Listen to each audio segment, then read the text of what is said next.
our primary. You're cutting out, Mr. Chair. We are live.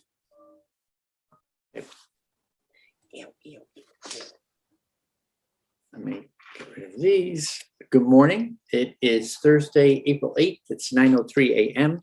And this is the Natural Resources and Energy Committee.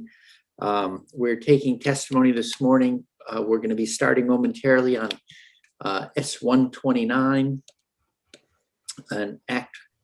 I'm sorry. That's the wrong label on our.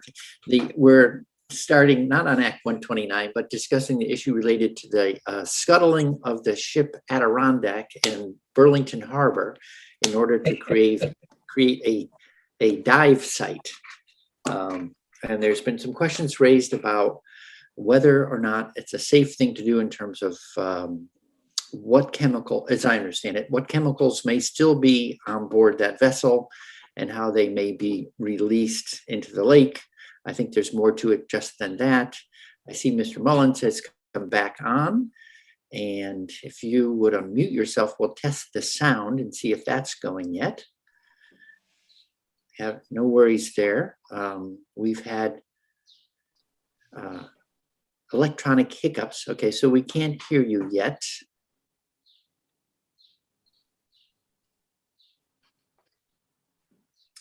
And I can't, you've done the one thing we generally recommend is logging out and logging back in.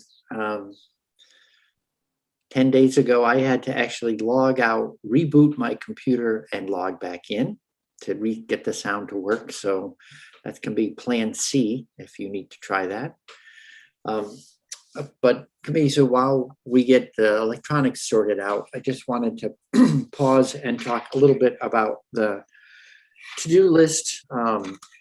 Again, it's still my understanding from conversations that haven't been firmed up yet with between the pro tem and the speaker about adjournment. Yeah, Mr. Chairman. Yes, Mr. Chairman. Rob says that he just gestured he can't hear.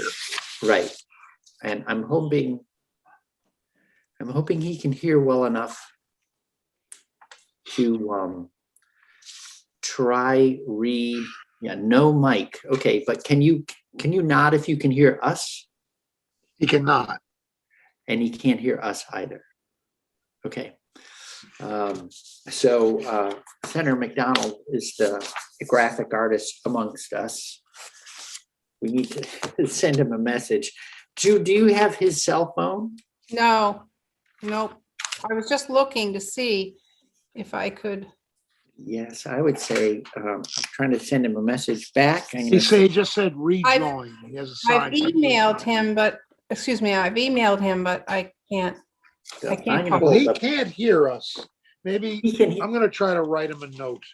I'm saying A lucky man. reboot.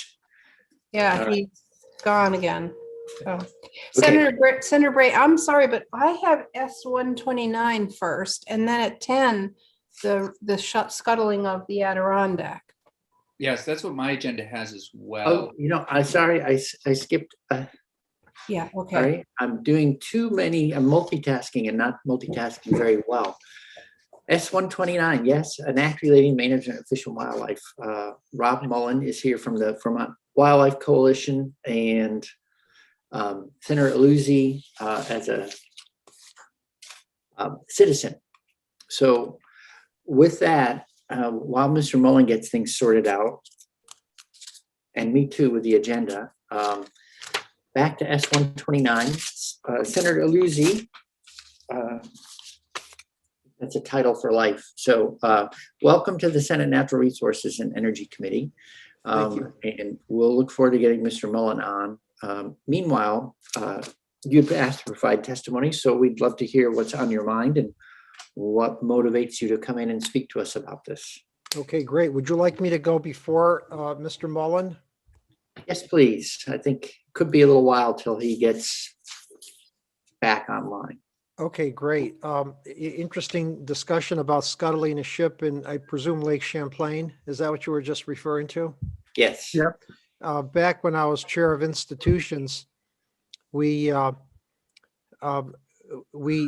passed legislation and appropriated funds. Senator McCormick may have been on the committee to mark the existing underwater wrecks. We did that through through Mr. Cohen and his, of course, as time passes, I'm struggling to remember the name of his organization, but he's the one that restored. Yeah.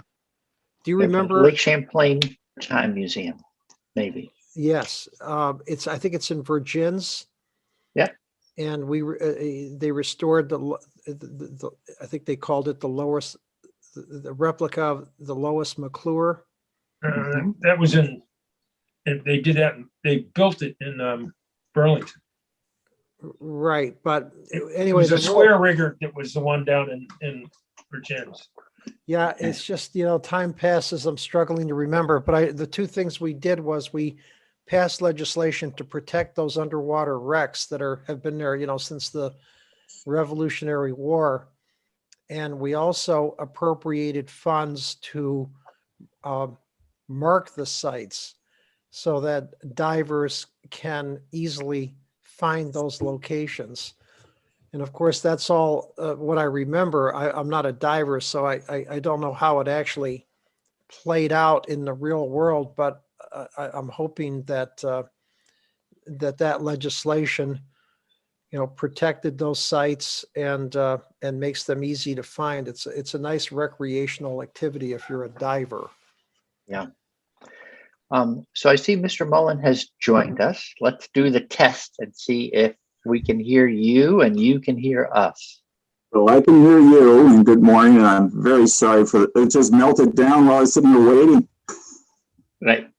No worries. You're not the only one who's had this. I think all of us at some point this session have had one of these moments. So with that, your timing is perfect because we were just about to take up S129 on the Senator Campion's bill on reformulating the governance of the Fish and Wildlife Board. And just so that everyone knows, Commissioner Porter was unable to join us today. Otherwise, he'd be here. He will be in tomorrow to talk to us about it. So, Mr. Mullen, the floor is yours. If you would like to tell us about S129 and what your thinking is. Usually my question to someone is something along the lines of either what opportunity do you see in undertaking the work in the bill, or what problem do you see it solving, or maybe some of each? Well, thank you very much, Senator Bray, and thank the rest of the committee. It's a pleasure to be here. I was ironically at a economic resource committee meeting for Bolton yesterday on internet broadband, so increasing our carrying capacity. So, I am Rob Mullen. For those of you who haven't met me, which I think is actually maybe Senator McCormick, I don't know, but I'm now the chair of the Vermont Wildlife Coalition. We're a 501c4. Dealing mostly in wildlife governance, some wildlife issues directly, but mostly governance is our area of interest. I personally grew up here in West Bolton, Vermont, where I am now in Jericho, and I spent 20 years away, but I came back of my own volition. And I've got a biology degree from the University of Vermont, and I've used it extensively in my work, not as a professional scientist, but as a wildlife artist and working with the Smithsonian Institution on a boreal forest exhibition. Going forward on S129, we see this as an opportunity to modernize governance, not by throwing out the board, which I've heard a lot of people mention that. We just want to modernize it so that that which is a good idea behind the board and the initial idea had a lot of value. We want to preserve that, but make it function in a more democratic fashion and in accordance with the changes in Vermont. Vermont has, basically when the board was set up, as I recall, I think in the early 1960s, I think 1961, this might be the 60th anniversary.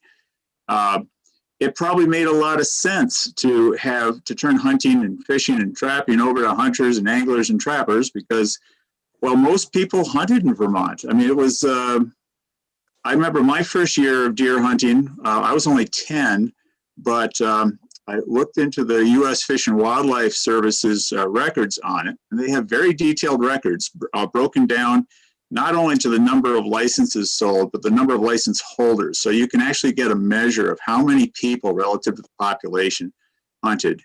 And in 1966, it actually accords with what I was told by my father, and I remembered it all these years. They sold over 100,000 in-state hunting licenses. And this was a population of about 420,000 people. And 40%, we had a lot more young people back then. Yeah. Go ahead, sorry. Sorry? Did you lose? Someone All said set. something. Yeah. Mr. I don't Chairman, know. I've Sorry I've for- lost Mr. Mullins' audio. Oh, has anybody else lost it? No, No, Senator McCormick is frozen on my screen. So I don't know if same that's- here. Okay. He probably has a broadband issue like we were talking about last night. All right. I So, hope that's not. He seems to be and now back. he's Now yes, he's muted. back and moving. So the last thing I think we heard was 100,000 plus in-state licenses Yeah. of a population of about 400,000. Yeah, and we had more younger people that back then. It was about 40% of the population. So it works out to about 40% of adult Vermonters were out hunting. I mean, not counting the 10-year-olds like me. It's a rough idea, but if we compare that over time, it'll give us at least an idea of the trend. So it made sense. I mean, if you got 40% of the adults, that's probably somewhere between 70, 80% of households. I mean, that's also my recollection of being a kid here was, I mean, it was just a culture. It was a culture of hunting. And having citizen hunters and trappers and fishermen in charge of those game species, it seems like a democratic idea. And you can almost see Norman Rockwell's town hall meeting, and there's the epitome of democracy. So, but other than expanding the representatives to one per county, I think in '84, that model hasn't changed at all since 1961, and that is not in accordance with Vermont itself, which has, for better or for worse, and we can debate that till the cows come home. It has changed a lot. The population has ballooned half again. We're now up to 627,000 or something like that. But it's not just that. Our population was pretty much stagnant up to about 1960, and beginning in 1960, it started going up, and then in the 70s, it just started to balloon. It was the largest increase since the Revolutionary War, percentage-wise, about 15% in the 70 and 80 census, and 40% of 55% of them, 57%, I think is actual data. 57% of those new residents were from out of state. So it wasn't just more people. It was, an influx of different attitudes. People who weren't born here, all that sort of thing, which, you hear echoes of that today. I myself am only an APO native because my parents were Vermonters, but I was born on an Air Force base. So Governor Dean Davis gave me APO native status in '68. Anyhow, that aside, and we're also an aging population. So the young people in that 627,000 are down from 40% to about 18%, according to the U.S. Census data. And that's affected the number of people out hunting. I know that the Fish and Wildlife Department reported they had the highest number of hunting licenses sold in 30 years this past year, probably due to the pandemic. I think they said about 141,000.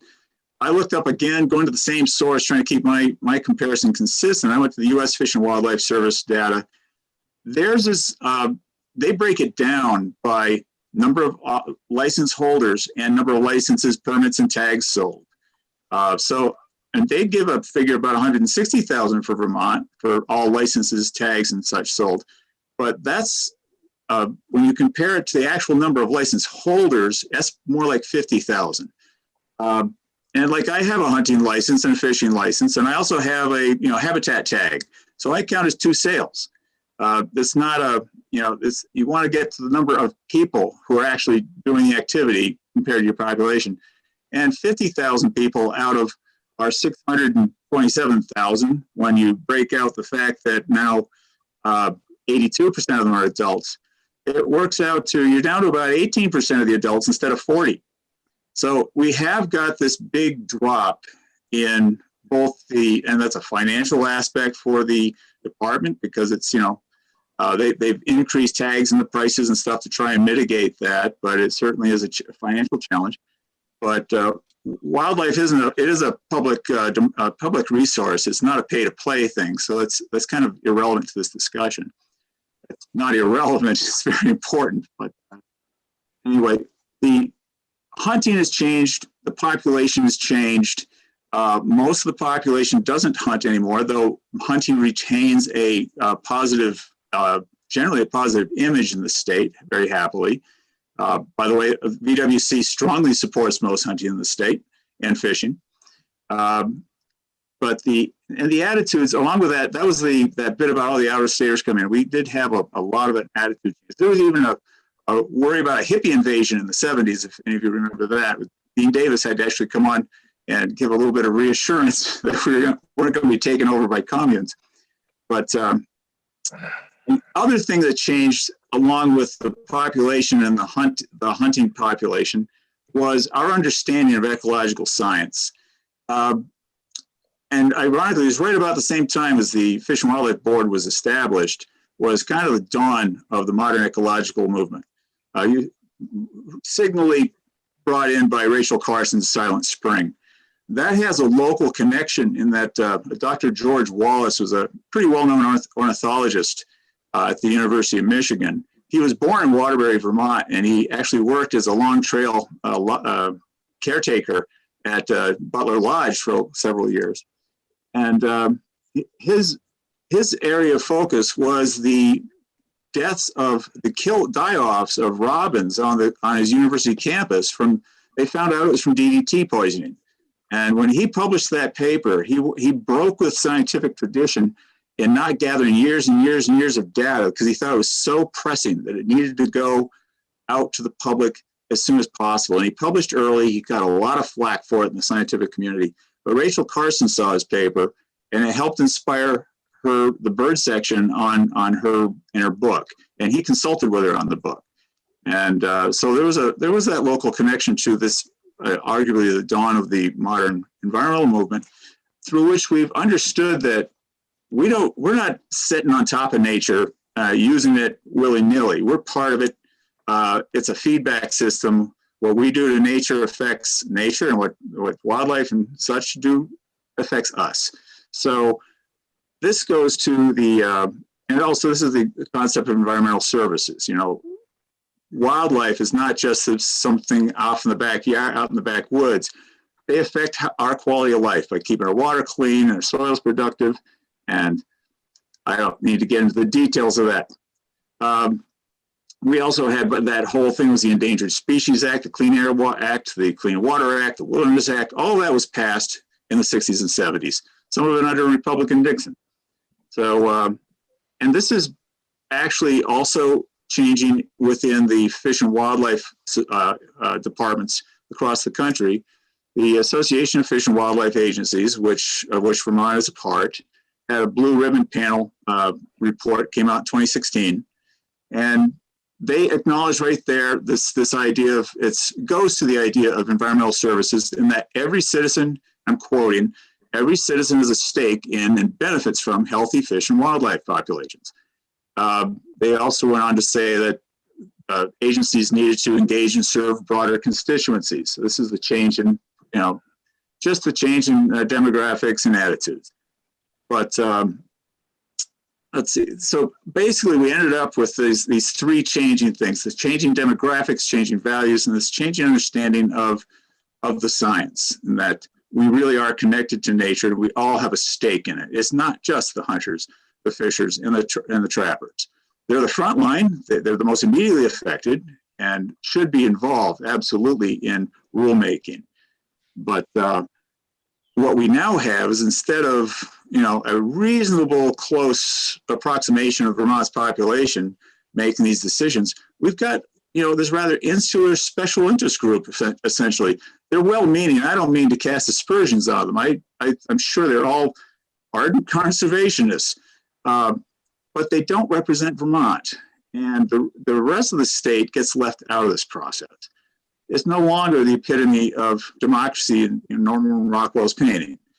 So, and not to say that wildlife management should be decided democratically. You shouldn't vote on stuff like this. You should have trained professionals doing it, but the trained professionals should be accountable to the public, and the public's attitudes and opinions should be accounted for.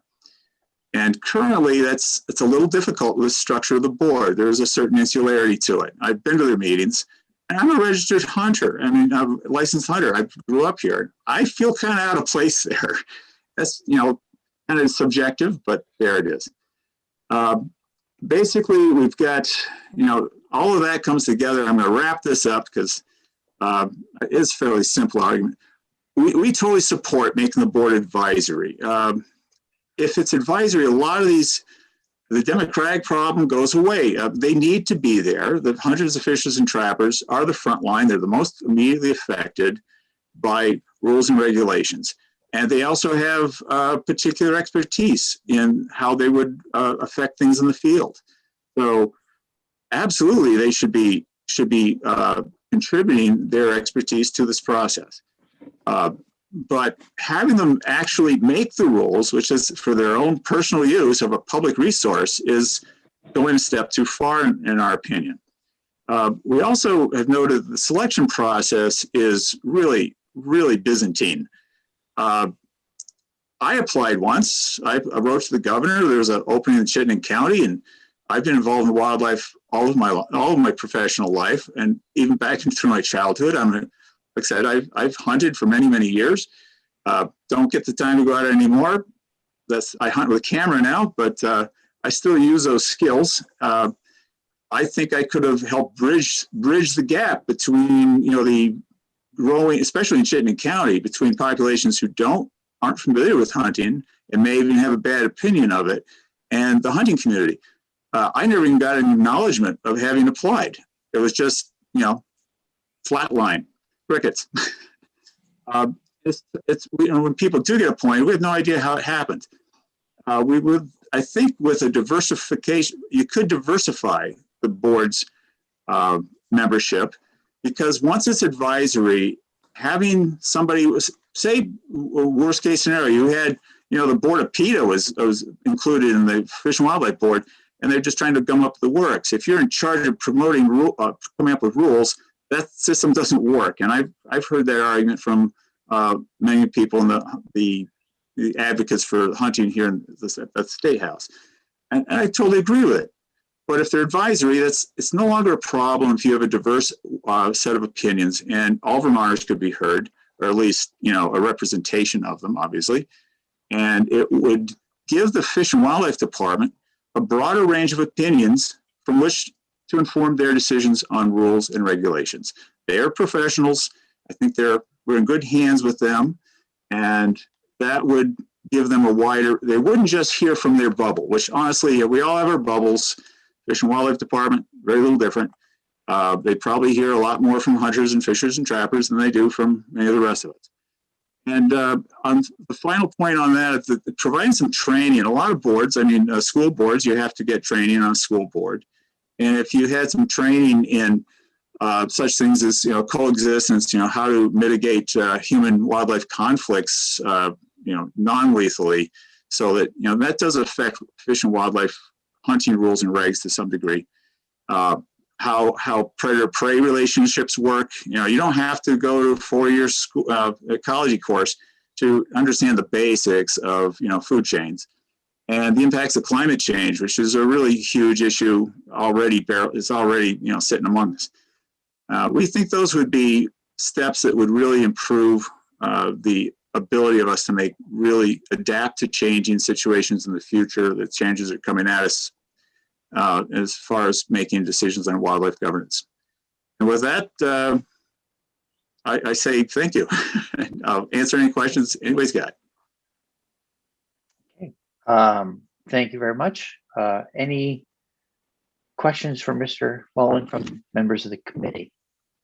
I would just, Mr. Chair, if I may. Senator Campion, then Senator McCormick. Yeah, no, I would just say, I feel as though Mr. Mullen characterized it quite well, modernizing, bringing it up to date, this policy and how these decisions are made, et cetera. So I appreciate the testimony. Great. Thank you. Senator McCormick? Yeah, thank you for your testimony, and you're persuasive. But I'm wondering about if we would actually be improving things by moving authority from the board to the department. Because the department, it appears to me, has a similar myopic view of how we use our wildlife, which is not to say they're wrong. I agree. Hunting and fishing are essential parts of our culture, but they're not the only part. There are people who have non-consumptive uses of the wild as well. And I agree with you more. It's a bit that I've personally wrestled with, and I know I'm having trouble understanding. Oh, sorry. Can you hear me now? yes. Am I better now? Okay. Yeah. Sometimes I just my computer's old and refurbished, and I couldn't agree with you more. We've wrestled with that a bit. The thing I think the bottom line is this would be an improvement. And the Fish and Wildlife Department, I know quite a few people there. I've said Alexander, who just retired, I grew up with. I mean, we were friends from first grade on. I know several other the biologists there, and I have a certain amount of faith and trust. They're good scientists. I think one of the problems we have now is, two bodies in a relationship is never a one-way street. When, say, you have, like, I know when we went over to the Fish and Wildlife board meetings on the otter and bobcat trapping season extensions, the Fish and Wildlife Department recommended against the bobcat extension. They bent over backwards, almost to my mind, in an embarrassing fashion to rationalize the otter season extension. And I can't testify to this as a fact. I know that I've heard some indications I got it right, and it's my sense. They did testify the fact that increasing otter mortality was not in their not part of their management goals. They were acceding to it because basically I don't think they wanted to give the Fish and Wildlife Board two no's.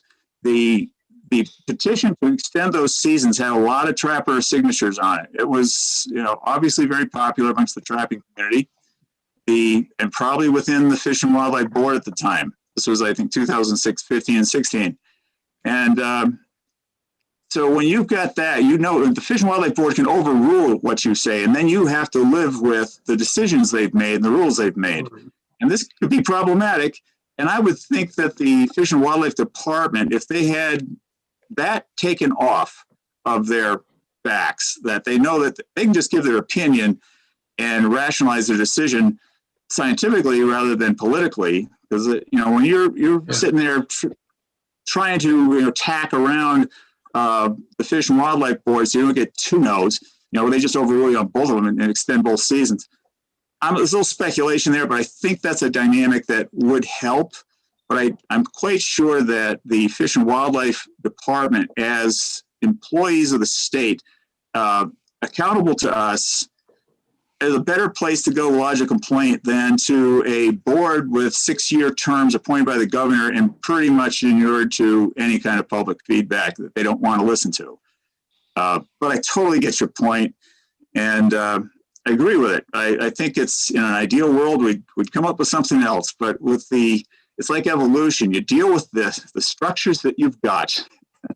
We've got the Fish and Wildlife Department is I think a structure that has got some basic, really good qualities to it. I grew up admiring the guys, thought they were all the good guys. I had some real problems with their trapping positions. And yeah, I agree with you on that. But I think this is a good compromise to modernize it, not make it perfect or even close, but it will improve it, I'm pretty sure. More science, less politics. That would be the best way. Okay.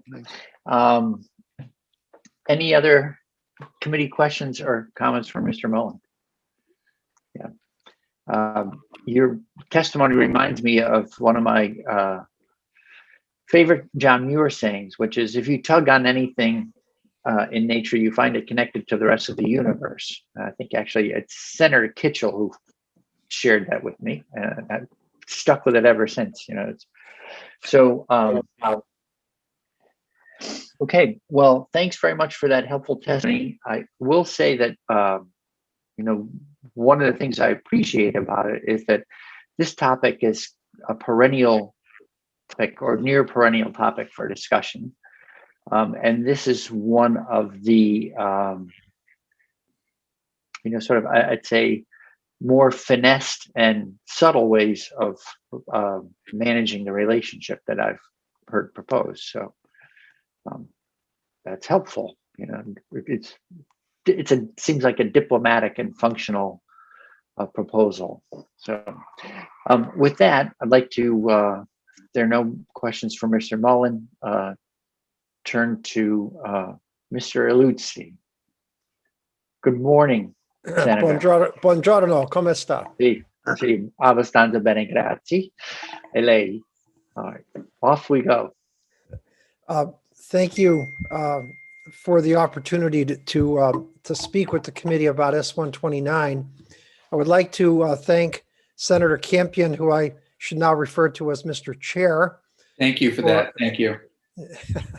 For opening up the discussion about this important public policy issue, to say thank you to those who have been marshaling resources to support the management and protection of the state's fish and wildlife, and to Senator Bray and committee members for taking the time to fit this bill into your schedule today. As a backdrop to my comments, let me say that I support the goal of S29, but not the method by which that goal is achieved. The bill as introduced would put the biologists and other professionals at the Department of Fish and Wildlife in charge of making wildlife and habitat management decisions.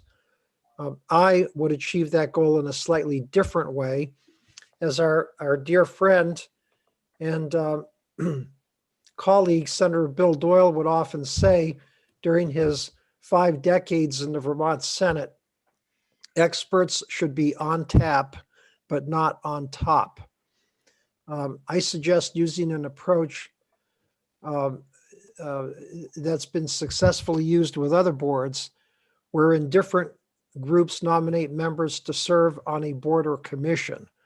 This approach would help ensure that there are a diversity of opinions on the board as it writes fish and wildlife regulations. We successfully used that approach, for example, around 2005, when we reorganized the method by which members of the Vermont State Labor Relations Board are appointed. In that example, labor and business interests each nominate candidates likely to represent their diverse interests and viewpoints, and then they together recommend neutral members for appointment. I happen to remember that because I was chair of economic development when we restructured the method by which that board is appointed. So going back in time a bit, after I was first elected to the Senate in 1980, as a timestamp, that was the night I got elected, the same night as Ronald Reagan. I remember vividly arriving at the State House on a cold day in January 1981, much as the members of the committee did when they started. But when I started in 1981, I soon thereafter met Iris Muggenthaler. Hers was at that time a lone voice advocating against trapping wildlife because of the sheer cruelty inflicted on the animals captured. Well, 40 years ago, Vermont was a different place. There were many people alive in the 1980s who had been born in the early part of the 20th century and lived through the Great Depression. 40 years ago, hunting and fishing to put food on the table was still a very real part of life for many Vermonters. Iris would make her solitary pilgrimage to the State House every year, not to outlaw hunting and fishing, but to hand out information, to speak with the few legislators who would stop and listen to her in the card room, and to make a pitch to outlaw lake-hold traps. Many of the arguments she made then fell on deaf ears, but she spoke eloquently about the need to maintain a balance in the ecosystem. She decried the wanton waste of wildlife for furs, which were rapidly being replaced by synthetic materials. She expressed her fervent wish that state policy would respect animals for the remarkable creatures that they are, and that we are blessed to have in our rural state. Later in the early 1990s, the General Assembly renamed the Department of Fish and Game, designating it instead as the Department of Fish and Wildlife. The theory behind that name change was to give notice to the public that the department's mission was evolving. No longer would the department gear its policies simply to promoting hunting animals and fishing. Instead, the mission would become more balanced. The department would work to protect and increase essential habitat and take steps to avoid the wanton waste of wildlife. Just think for a few moments about the amazing creatures that live around us. Large or small, they get by on their own instincts. They don't rely on high-powered scopes and rifles to achieve their ends. They have basic goals and needs: surviving the harsh environment, hunting and gathering enough food to sustain themselves and their offspring, and finding mates so that they can reproduce. Not one kills for the sake of killing. In fact, all the animals around us help maintain what children learn from watching The Lion King, the fragile circle of life that moves us all. And the message from that Disney movie is one we acknowledge, but have never quite learned, that we should be extremely careful before tampering with the circle of life. As I wrote in a recent letter to the editor, posted in response to the killing of a bobcat for no purpose other than to kill it, we must learn to live with wildlife. They're part of the environment. They're just trying to make a living and get by just like we are. We have our spaces and they have theirs, and usually everyone can get along when everyone stays in their space and respects the space of the other. In my written testimony, which I've provided to the committee, I supplied a photograph that was published by someone who had shot and killed a bobcat, Josh Riley of Bloomfield in Essex County. The Barton Chronicle, for reasons which still puzzle me a bit, published it as their lead photograph on the front page on January 27, 2021. Ever since March of 2020, when the world realized that COVID-19 was a deadly virus, we have been repeatedly reminded to follow the science. The moment we live in today has made that admonition painfully clear. The preponderance of evidence tells us that COVID-19, like SARS, is caused by a coronavirus that jumped from bats to humans at a live animal market in Wuhan, China. That is but one reason why we must begin to shape a new human-wildlife relationship. And as Vermont has done on several policy issues over the recent decades, Vermont should consider leading the way on this one too. And the first step begins with this committee. As our human footprint gets heavier and leaves larger tracks here in Vermont and around the world, our economy, our climate, and our culture are all changing. Worldwide, wildlife populations have shrunk by 2/3 in the last 50 years. Here in Vermont, there are now 36 animals designated as endangered and 16 others designated as threatened. Our Agency of Natural Resources says Vermont is losing more than 1,500 acres of, quote, significant wildlife habitat, close quote, every year.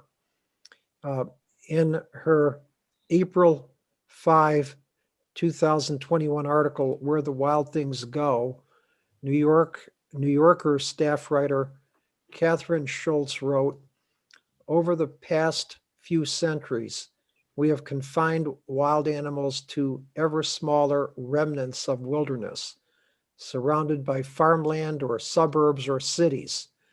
When those remnants cease to provide animals what the animals need, they will have nowhere left to go.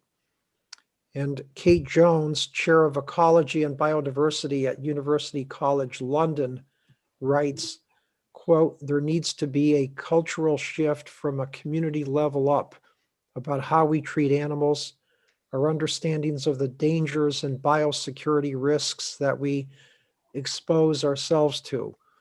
That means leaving ecosystems intact, not destroying them. S-129 is an important step in that direction. Today, the Fish and Wildlife Board sets the policy that impacts our fish and wildlife. The scientists and credentialed professionals at the Fish and Wildlife Department are advisors. Unlike many other boards and commissions, there is no requirement that the board include individuals who represent the diverse interests that help ensure we have an intact ecosystem. The sole requirement in the statute is that there be one member from each of Vermont's 14 counties, and that members reside in the counties where they were appointed for the entire 6-year term of office. That's it. I believe the interests represented on the board must be broadened. The board should certainly include members who want to hunt and fish, which I expressly support, but it should also include members who understand the importance of a balanced ecosystem, and it should include members who recognize that the wanton waste of wildlife, which I expressly oppose, will no longer be accepted as state policy. In my written comments to the committee, I provided a photo recently posted on Facebook by someone who killed 2 coyotes that weren't harming anything or anyone. The shooter wrote that, quote, coyotes are raising hell with deer, so I evened the odds a little bit today. Big male with his girlfriend. That same reasoning, I hesitate to call it logic, would support an open season to kill all deer because deer, quote, raise hell with garden plants and shrubs and get in the way of vehicles on the highway causing property damage. We could kill all bears in an open season because they, quote, raise hell, close quote, with bird feeders and garbage cans as they look for food. You can see how this self-developed policy would result in the elimination or extinction of any species of fish or wildlife and destroy part of the state's ecosystem. There was also another photograph which I've included in my comments, which showed a shooter holding a dead coyote. That was published on April 2. And the former chair of the Fish and Wildlife Board commented approvingly, nice coyote. No evidence the animal was hurting anything or anyone. Today, growing numbers of Vermonters believe we need to change the way Vermont state government manages the wildlife we are so lucky to have around us. Those Vermonters can petition the board, and the board can simply choose to quash the petition, as it has done. That happened to a group of law students from Vermont Law School who petitioned for a defined coyote season. The petitioners proposed that there should be rules so that you can't go out and shoot an unlimited number of coyotes anytime, any place, 365 days a year. That petition didn't even see the light of day. The Vermont Constitution declares that the, quote, inhabitants of this state shall have liberty in seasonable times to hunt and fowl on the lands they hold and on other lands not enclosed, and in like manner to fish in all boatable and other waters not private property. But that same Article 67 makes the fish and wildlife of Vermont a public trust by specifying that those rights are to be exercised, quote, under proper regulations to be made and provided by the General Assembly, close quote. It is our responsibility through the General Assembly to manage that trust by adhering to the highest fiduciary duty. And in order to do that, we must recognize that governance can no longer serve any special interest. On the contrary, it must serve the public interest. To manage this trust in the public interest, the job of setting policy and establishing regulations may be vested in a board, but it must be a board with diverse membership. That membership should certainly include those who hunt and fish, for the regulations to be, quote, proper, close quote, in the language of our Constitution. The Fish and Wildlife Board must also include ecologists, biologists, and scientists, and members who will be able to fashion policies and regulations that serve those diverse goals. Thank you. Senator Campion. Yes, thank you, Mr. Chair, and thank you, Senator Luzzi. That was terrific testimony. I think one of the things the chair has said earlier on is let's start a conversation and see where the committee is with regard to working on this year or waiting until next year. And you both reminded me that I feel as though our committee hasn't had its eye on this kind of work as perhaps it should have, myself included. And I think it's something that we should continue to work on this year and hopefully try to advance by the end of the session so that the House has a bill that they can work from in January. And so that's where I stand on this at this point, and I do appreciate the two witnesses today. Yeah. Thank you. Well, we had a bill that was going to advance.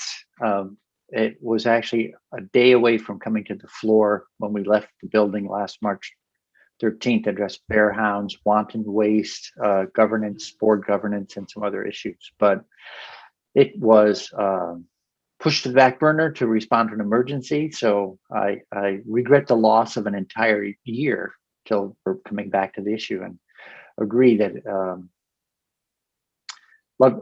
I wish we'd seen more progress in between, for sure. Well, and Mr. Thank Chair, you also. I'm not, that was my comment about the committee is there have been other priorities. We've been working on so many different things, and I put myself also in the category of wishing to have advanced this kind of conversation sooner rather than later. And so but I'm glad we're talking about it now. Thank you. Yes. So quick question for Senator Luzzi and then Senator McCormick. Do you have any concerns that, it's when you go back to the Constitution and remind us of the legislative fiduciary responsibility to address this, do you have any concerns of, in a way, pushing that responsibility out to any board, sort of no matter how well formed? You were probably there when the board, we stopped doing deer season debates on the House floor, right? I've heard that it took days and was remarkably contentious. It was not an optimal process for managing fish and wildlife. So you're still in favor of a board, but reconstituting the membership? Right. Just knowing how the legislature works and how state government works, legislators are in session 4 or 5 months a year. As you just mentioned, you and Senator Campion just mentioned a few minutes ago, you're inundated with competing important issues, and government needs to rely on boards and commissions to study the long-term issue along with the departments and then come back with recommendations. But by and large, I just don't think the legislature is equipped to make those detailed studies and then adjust policies and fishing and hunting seasons to keep up with the latest science. So I don't think there's any question but that the Fish and Wildlife Board needs to remain. The question is, who serves on the board to ensure diversity and a well-functioning ecosystem in the state? Do you have, you referenced the Labor Relations Board and altering the way that the membership of that committee, that panel was assembled and managed. Do you have similar thoughts on if you were writing a bill right now about redesigning the method and the criteria used for this board, how you would do that? Well, I'd have to, I'd have to do a little thinking on which groups would be invited to make the nominations, because the big categories are, of course, hunting and fishing. There's the creation and hopefully the expansion of habitat, and then there is the protection of species which are endangered or threatened, as well as something that's bugged me for a very long time, and that is killing animals for the sake of killing animals. And I think we need to have some representation from those who hold those types of issues as priorities for themselves and the groups that they belong to. So I certainly could spin something together, but given that it's early April and you're scheduled to adjourn, I don't know what time the committee has left to kind of think it through, but I could certainly give it a stab and send you something to give some consideration to. Yes, I would say yes, please, because we probably have a month as a morning committee, but we can cover a lot of ground in a month. Okay, I'll see So, what I thank can if I can spin something together. Okay, thank you. Any other committee questions for, yes, thanks, Senator McCormick. You're muted still. Sorry. First, to address the issue that the chair raised about does the Constitution require that the legislature deal directly with these issues? I don't claim to be a constitutional scholar, but my understanding is that the principle is that the legislature may delegate authority. We may not delegate responsibility. So if we say that an agency shall make the rules, that's constitutional. They're making the rules essentially under our authority to do so. And but ultimately they're actually our rules, and we're answerable for them. That's sort of what that goes back to some case in Chicago about 1900. We can delegate authority, we cannot delegate responsibility. As far as Senator Luzzi's commentary, first of all, Mr. Chairman, you're correct that senator is a title you keep for life. But when I was out of the Senate, I realized in very rapid order that nobody knew that but me. And if I called myself Senator Dick McCormick, I was thought somewhat crazy. Which was some people's opinion anyway. I want to say that Senator Aluzzi and I go back on this issue many years, many decades, and I think he speaks for me. He expresses my views as well as his own in that. And over the years, where the only way we differed was his level of passion and intensity for the issues, which has more than once lit a fire under me. So he has made my life hard from time to time. Well, thank you. Okay. Well, thank you, Mr. Mullen, Senator Aluzzi and Senator Campion for bringing the bill into committee, getting the ball rolling again. I think there's probably a lot of parties dissatisfied with the status quo and how we might address that in a timely way. I think we'll touch base with the committee and see how we can work with the month we have left. So we'll have committee. We're also having, for those who are interested in following this issue, again, tomorrow at 10 a.m., we're having Michael O'Grady of Legislative Counsel doing a detailed bill walkthrough, as well as Commissioner Lewis Porter from Fish and Wildlife to talk to us about the proposal. And we can also follow up with him, sharing Senator Aluzzi's thoughts about reconstituting the board in its current form, as opposed to changing its status and moving those responsibilities into the department proper. Okay. So I thank everyone for bringing something that, well, chairs don't usually have opinions. I'll say this has bothered me for a while, that wanton waste especially. So I look forward to making some progress, and thank you for getting us going again. I'd like to know why chairs don't have opinions. That's interesting to me.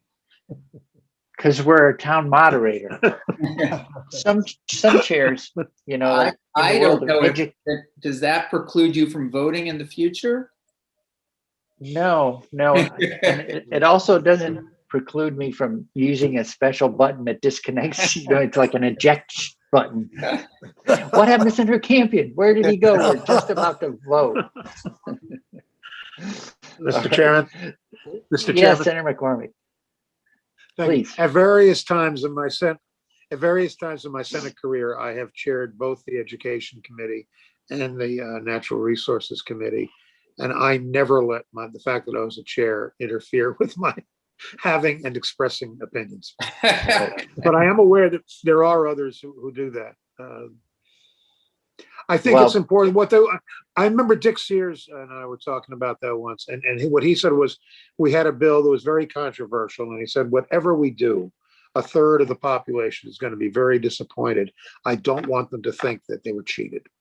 And so he acted very much like the moderator of the town meeting. He acted as though he actually did have opinions, and no one could tell what they were. And I was never that was never my approach, but I'm not sure he was wrong. Let's put this on the agenda for tomorrow. I want to pull this apart a little bit more. Yeah. I would say there's subtle and less subtle ways to have opinions. I know that I'm getting a lot of complaints from members of the Education Committee that they can't get a word in edgewise, but all right. With that, thanks again to everyone. We'll pick this up again tomorrow. And now we're going to go to the scuttling of the ship Adirondack off the coast of Burlington. Okay. Arrivederci. Arrivederci. Ciao. Thank you, Mr. Mullen. Thank you, Senator Luzzi. Good morning. So I see we have two new folks have joined us, Miss Soper and Mr. Pearson. So as I understand it, Mr. Pearson, you're representing the the Department of Environmental Conservation this morning. Is that correct? Okay, great. And Yes, Mr. Chairman. And Ms. Sofer, do you say Soper or Sofer? Sofer, thanks. Sofer, okay, I want to get it right. You're representing Lake Champlain Committee. We have had. Chair, may I Yes. just to be clear, are we talking with the Department of Environmental Conservation in Vermont or New York? Vermont. This is. Thank you. Just want to confirm. Thank you. Yep. And the line is down the middle of the lake. Is that right? Unlike the Connecticut River, Somewhat down the middle. which is right at our shoreline. Okay, so yeah, we have heard the Senate Institutions Committee received a bill in support of this project, which we know very little about as a committee. All we know is the ferry boat is being proposed to be cleaned up some, and it becomes an object to dive on, sort of a recreational opportunity. And that, speaking for myself, is really all we know, other than it's been under discussion for a period of time. There's a process to make it quote unquote safe to do so, and that there's a difference of opinion about the advisability of going ahead this way.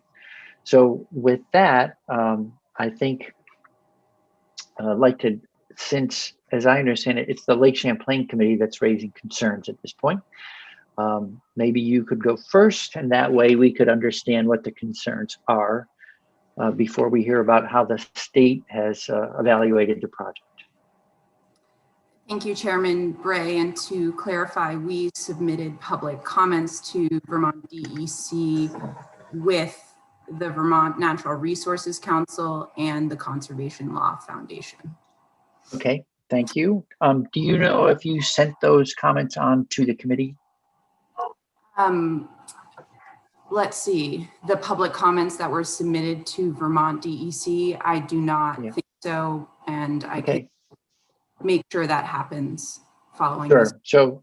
So thanks. After testimony today, if you could send them to Judith Newman, she'll distribute them to the committee and post them to our committee page so that the public at large can see that those documents. Thank you. Absolutely. So I have about 6 minutes of testimony today, give or take. Does that work for everyone? Yes, we have ample time. So. Okay, thank you, Chairman. Good morning, everyone. My name is Lauren Sofer. I'm the Director of Science and Water Programs at the Lake Champlain Committee, LCC. We are a bi-state nonprofit that has been dedicated to protecting lake health and accessibility since 1963.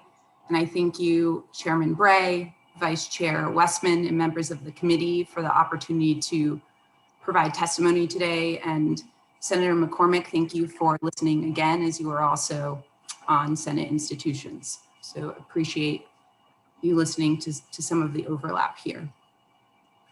I grew up in the Lake Champlain Basin. My drinking water source was Lake Champlain, and I learned how to swim in its waters. My family is full of anglers and divers, including my dad, who has explored many of the underwater historic preserve, referred to as UHP sites.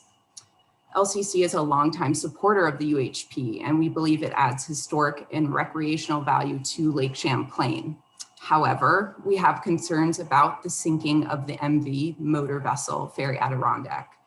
And today I'll speak to water quality, fish habitat, long-term monitoring, precedent, and the public trust. So beginning with water quality. There are water quality related concerns associated. I'm sorry, Mr. Chair. Could we even back up one more step and tell us what actually is happening before you talk about water quality? Sure. Thank you. Let's see if I can do that on the spot. And I will say that some of this process began before my tenure at the Lake Champlain Committee. So I believe this conversation began in 2018 between several entities. Oliver may be able to speak to that more clearly than I can. And many folks have been involved.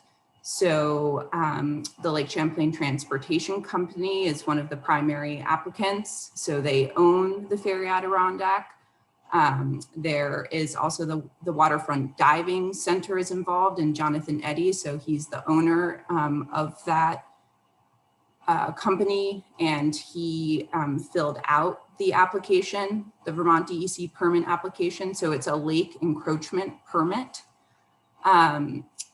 There was also an Army Corps of Engineers permit that was filled out. And I will also say that the Historic Preservation Department was a part of this process. Laura Trieschman was the point person for them. And I'm trying to think if I am forgetting anyone. Yeah, Lauren, let me come in here. So just to complement what Lauren wrote, good morning, Mr. Chairman, good morning, members of the committee. So the MV Adirondack is a ferry that's been operating on Lake Champlain since 1954. Thank you. This is what I'm looking for. Thank you. It's okay. outlived its useful life, so it's no longer needed for the ferry service from Burlington to Port Kent. The Lake Champlain Transportation Company decided to donate the ferry to the Vermont Division for Historic Preservation to create Vermont's 10th underwater historic preserve site. And the ferry would be prepared for conversion to an artificial reef under the Environmental Protection Agency guidelines specifically for this purpose, and sunk via flooding in Burlington Bay this summer, at which point the ferry would be used as a dive site within the underwater historic preserve system and be the subject of interpretive displays on shore. The sinking site is about 1.25 miles west of the waterfront park, southeast of Apple Tree Shoal and southwest of Lone Rock Point. The boat will be sunk in 68 feet of water with the top of the ferry at least 25 feet below the surface. The proposed site balances multiple factors: the proximity to the population center, minimizing disturbance to navigation, which we can talk about based on input from the Coast Guard and others, very far from the existing ferry route, accessible to divers, sheltered from prevailing winds and currents in a flat and sediment covered bottom area, and far from any water intakes. So this, just one more point, a few more points. There's multiple jurisdictions here for the state of Vermont. The project does encroach on public waters, and so we review that using the lake encroachment permit process, 29 VSA Chapter 11.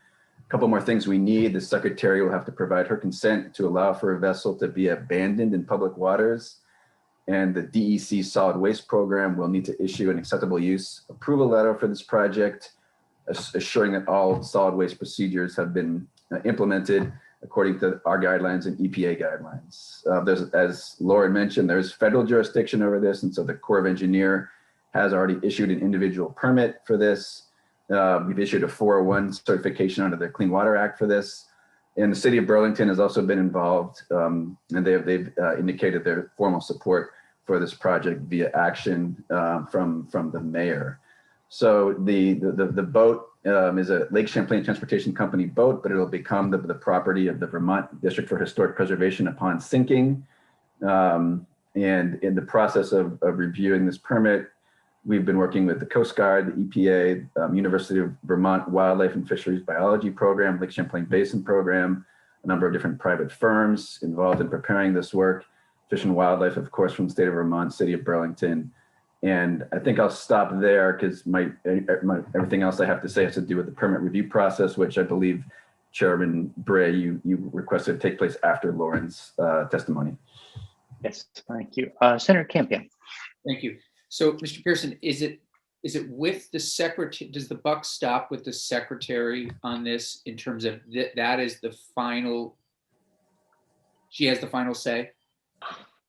Yeah, that's correct. I mean, the permit's been issued by the state of Vermont in an appeal period, so there is that. Upon final inspection of the boat, our Department of Waste Management will issue an acceptable use letter. And then, yes, Senator Campion, to your point, at that point, the secretary provides consent to the vessel to be abandoned in public waters formally.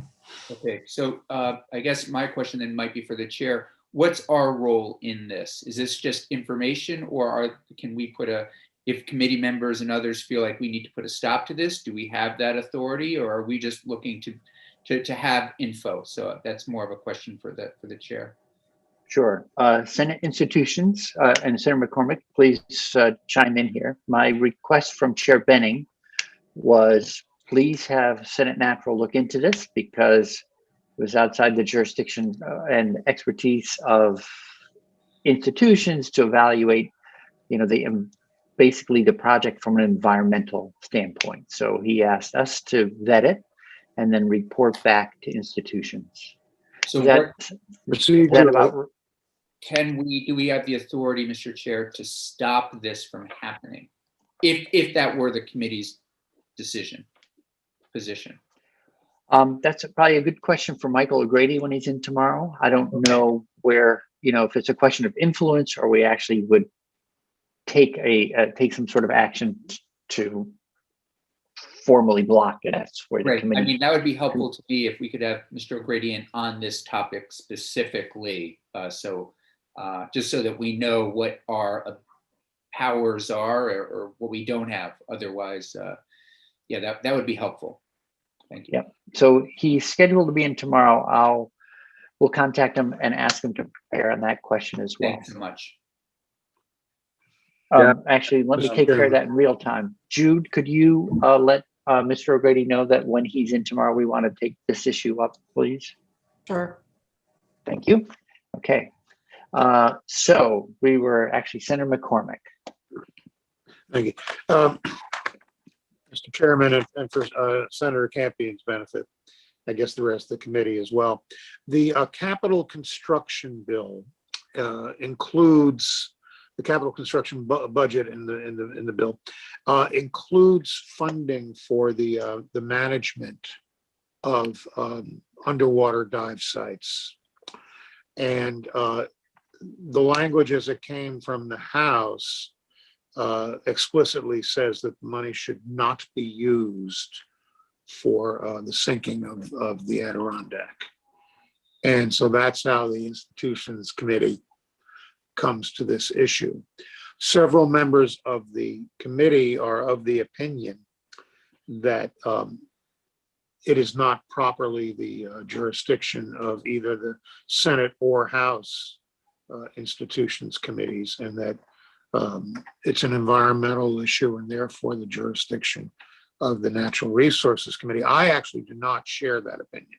I think there are issues of public trust other than, I think the possibility of contamination is a real issue that needs to be looked at and probably is the jurisdiction of our committee. On the other hand, I think that institutions is responsible for just the proper use of the lake. I've described it as using the lake as a junkyard. And so it's actually, but if nothing else, the Institutions Committee wants to hear from the Natural Resources Committee on the issue.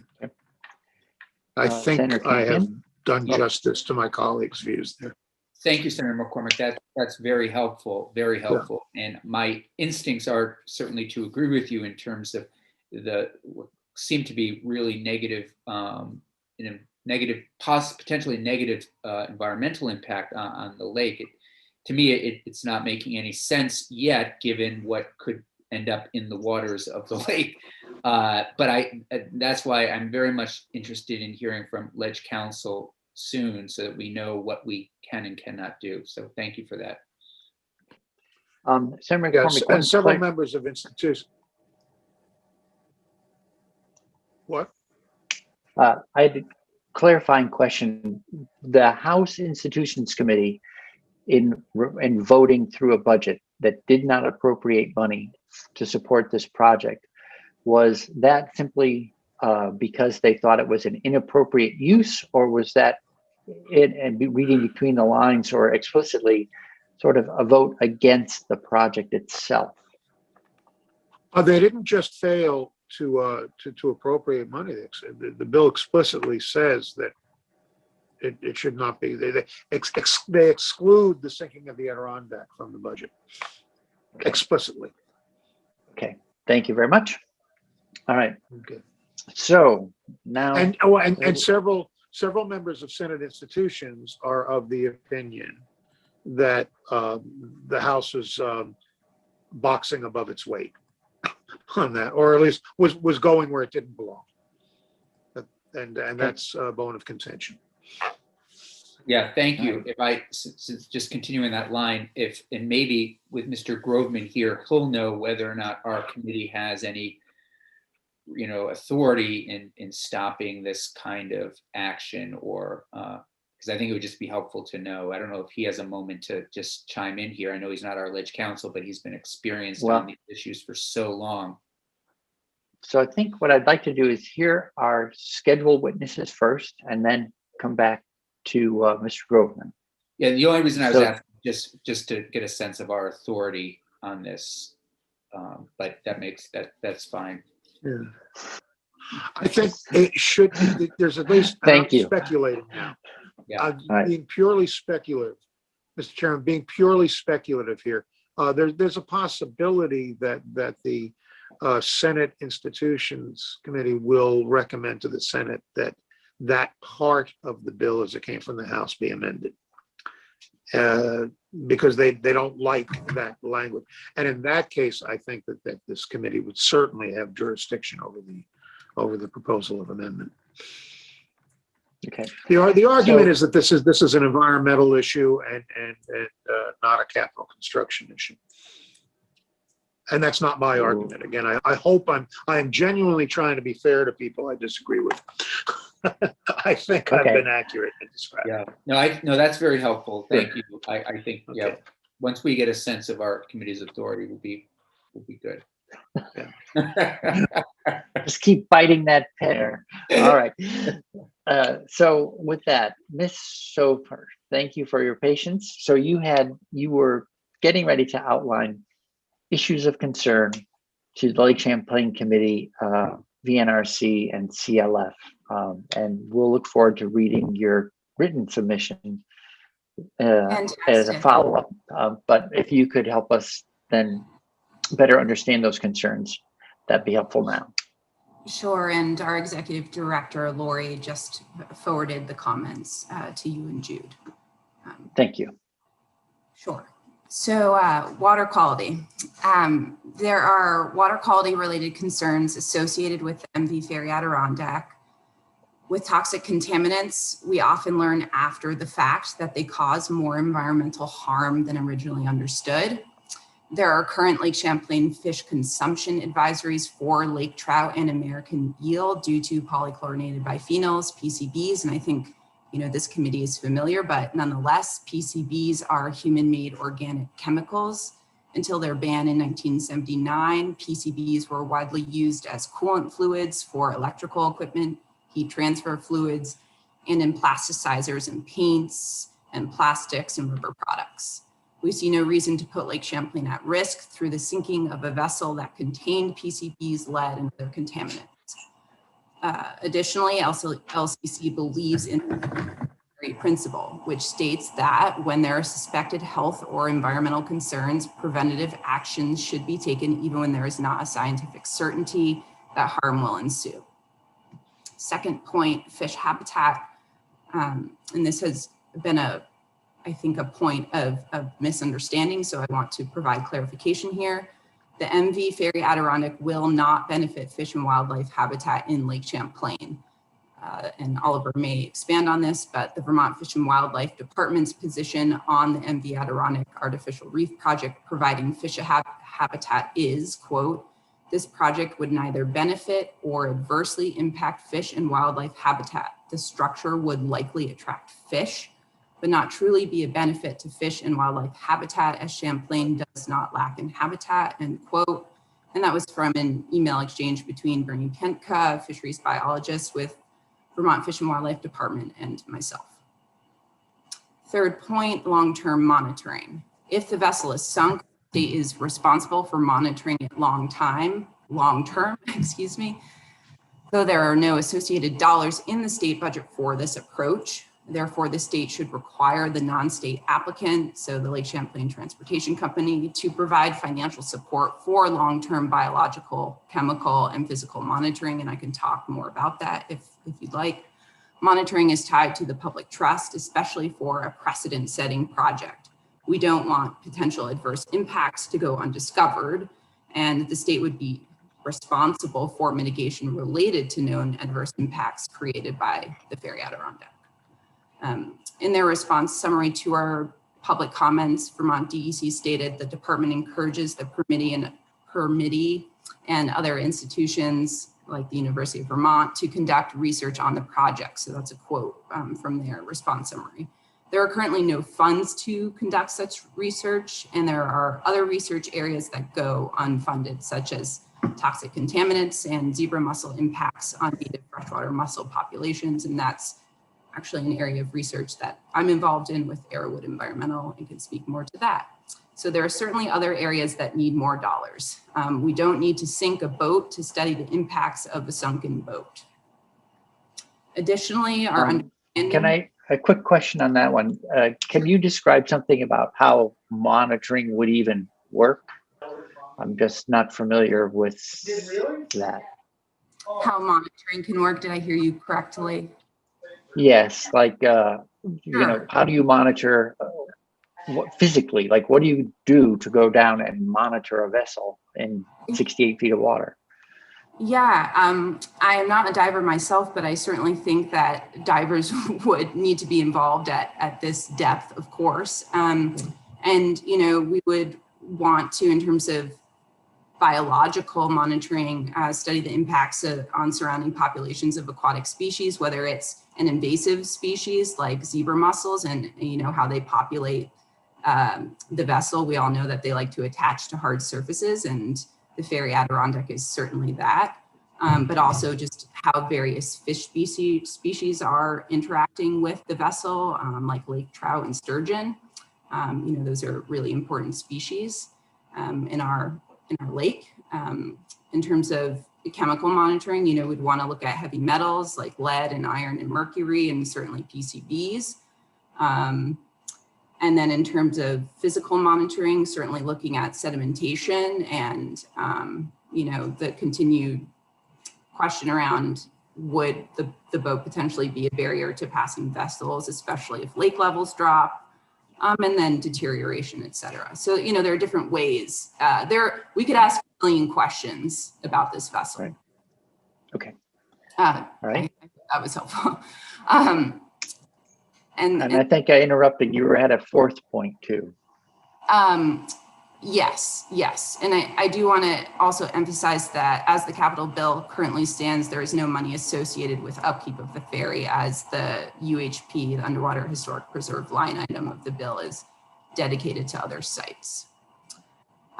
Okay, so I've got two more points. Precedent. The 1970s sinking of a barge to create a breakwater in South Hero and its subsequent removal in 2019. So the 1970 sinking was a lake encroachment permit and has since been removed. And that has been referenced as a precedent to justifying sinking the Adirondack. And that vessel was sunk 50 years ago when the practice was common and before the Federal Water Pollution Act and the amendment, the Clean Water Act, and, you know, the same year as the National Environmental Policy Act, or NEPA. So we know a lot more about environmental protection now. The sinking of the MV Ferry Adirondack could be used to justify future sinkings. As far as we know, there is no state policy drafted that outlines strict parameters around reefing vessels in Lake Champlain or other Vermont water bodies. And I really want to emphasize that point. There are no parameters that we know of in place. And shouldn't a policy be drafted subject to public review and put in place before a vessel is purposefully sunk, especially of this scale? There are more than 100 wrecks on the lake bottom, and the Lake Champlain Maritime Museum has noted that 4 sites, so the Maritime Museum oversees the UHP, they are contracted to do so, just to clarify that point for everyone on the committee. So they have stated that there are 4 sites that could be readily added to the UHP. And we ask, why sink the MV Ferry Adirondack if there are other potential UHP sites already in the lake, one of those being a snorkeling site. And I'm happy to expand on that because I think it's particularly exciting. Okay, public trust. The lake is held in trust by the state for the people, and John can certainly speak more to this point, so I'll speak to it briefly. The lake bottom is state property, and therefore the state is responsible for what rests on it and any related environmental consequences, such as toxic contaminants.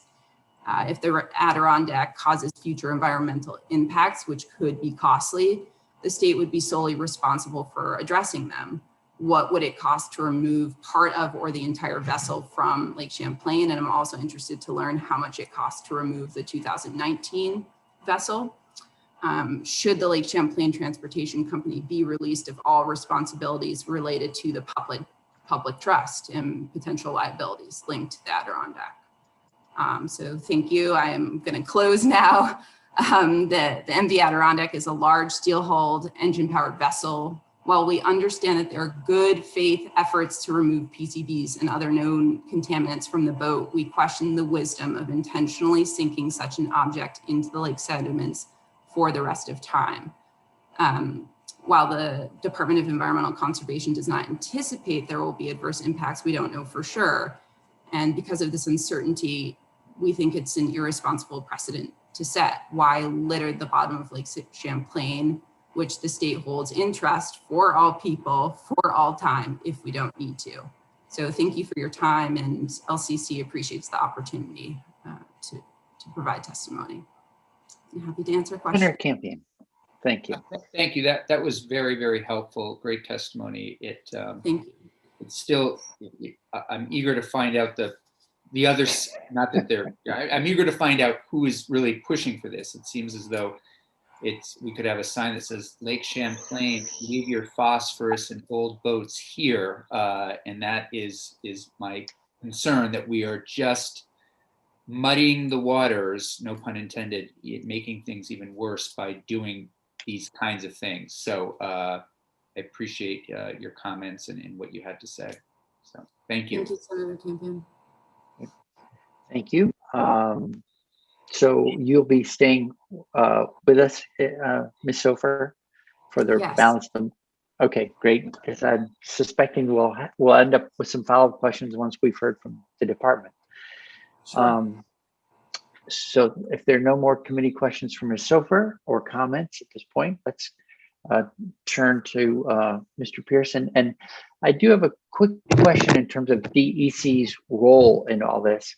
Is DEC basically, in terms of has no position in terms of whether or not this is quote unquote a good idea or desirable, just that your task was to evaluate whether or not we're creating an environmental risk or something, managing an environmental risk? Is that what the department's role is here? Thanks, Senator Bray. I would say our role is to, in this case, under the regulatory program for lake encroachment that the DEC is authorized in the statute to manage, our role is to review the permit application for a lake encroachment against a number of criteria, including the public trust doctrine and environmental impacts, and make a determination if this permit can be issued as per our statutory guidelines or not, and we can get into our decision making about that. So this is largely a permitting decision that DEC, based on what was submitted and the public consultation process, follow up and consultation with many other partners, came to the conclusion that we are authorized under statute to issue this permit, and have since done so on March 25th. Okay, does that answer the great. question, Ray? Yes, and just one quick follow-up. So I'm not familiar with this section of law yet. We'll be getting familiar with it. The committee will. Does it make any policy statements about when, I don't know that we'd ever say lake encroachment was desirable, but it sounds like, do we specify criteria in that section of law about why we would either welcome it or at least tolerate it? Yep. Yeah, I mean, the goal of lake encroachment permitting under 29 VSA Chapter 11, Management of Lakes and Ponds, which regulates encroachment in public waters, is to minimize encroachment in public waters, ensure that projects do not adversely affect the public good, and are consistent with the public trust doctrine. And so when we look at the public trust doctrine, the department will consider the public purpose served by the encroachment, the public benefits created by the proposed encroachment, and any adverse impacts on the public resources as a result of the encroachment. And so we typically don't authorize encroachments purely for private purposes, but if there is a proposed encroachment that has public benefit and the environmental impacts are minimal or de minimis, or there are no adverse environmental impacts, we typically award permits. And this is for things like public access areas, public fishing piers, et cetera. So I can go into a little more detail on how we applied the public trust doctrine in our review of this lake encroachment permit in my testimony. Okay, great. Thanks very much for just helping us sort of get the legal lay of the land straight as we get ready to hear your testimony. Okay, so the floor is yours, Mr. Pearson. Please go. Great. So once again, thank you, Senator Bray. Thanks, members of the committee, for offering DEC a chance to speak in front of you this morning. This has been a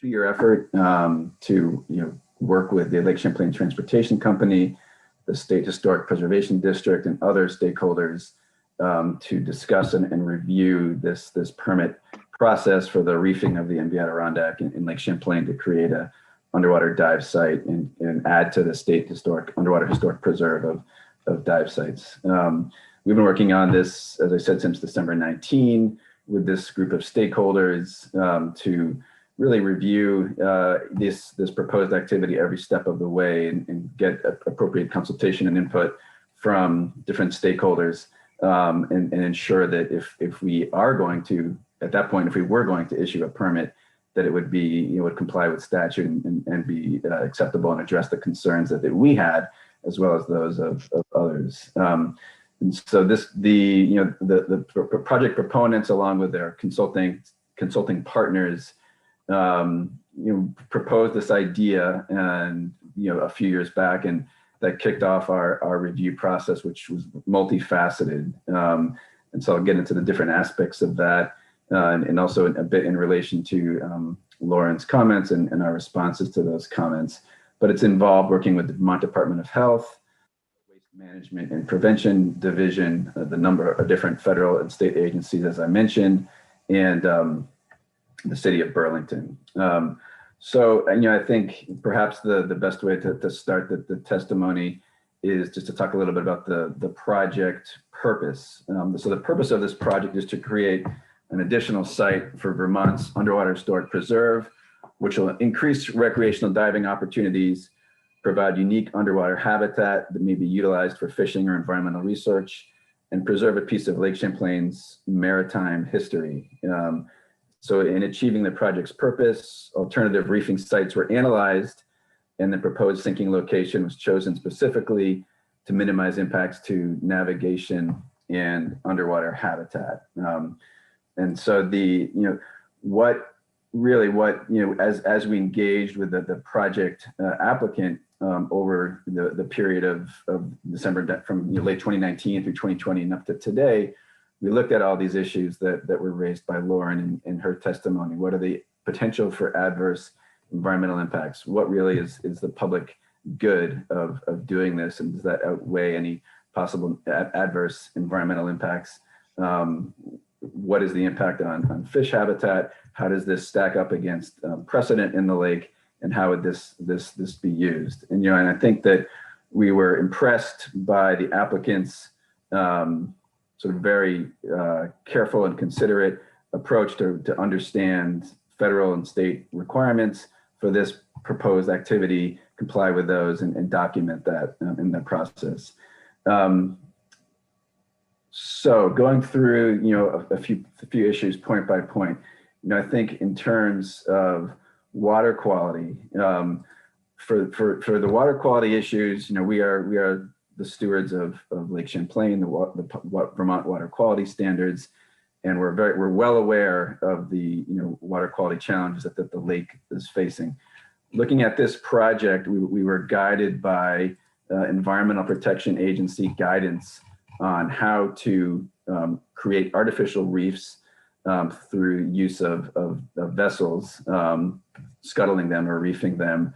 And that lays out a number of different concerns that we need to review point by point in regards to this project, including oil and fuel, asbestos, PCBs, paint, including paint that includes lead, and other concerns. And so as we reviewed those in regards to the MV Adirondack, what we found is that really overall the potential for adverse environmental impacts is minimal, assuming that the boat is prepared according to these guidelines. And as I've said earlier, the acceptable use letter from the Waste Management and Protection Division, which is a prerequisite to sinking this vessel, will not be issued until we ensure that the preparation has been done properly. Regarding PCBs, there are several potential sources of PCBs contamination in the vessel, which includes paint, light, electrical equipment.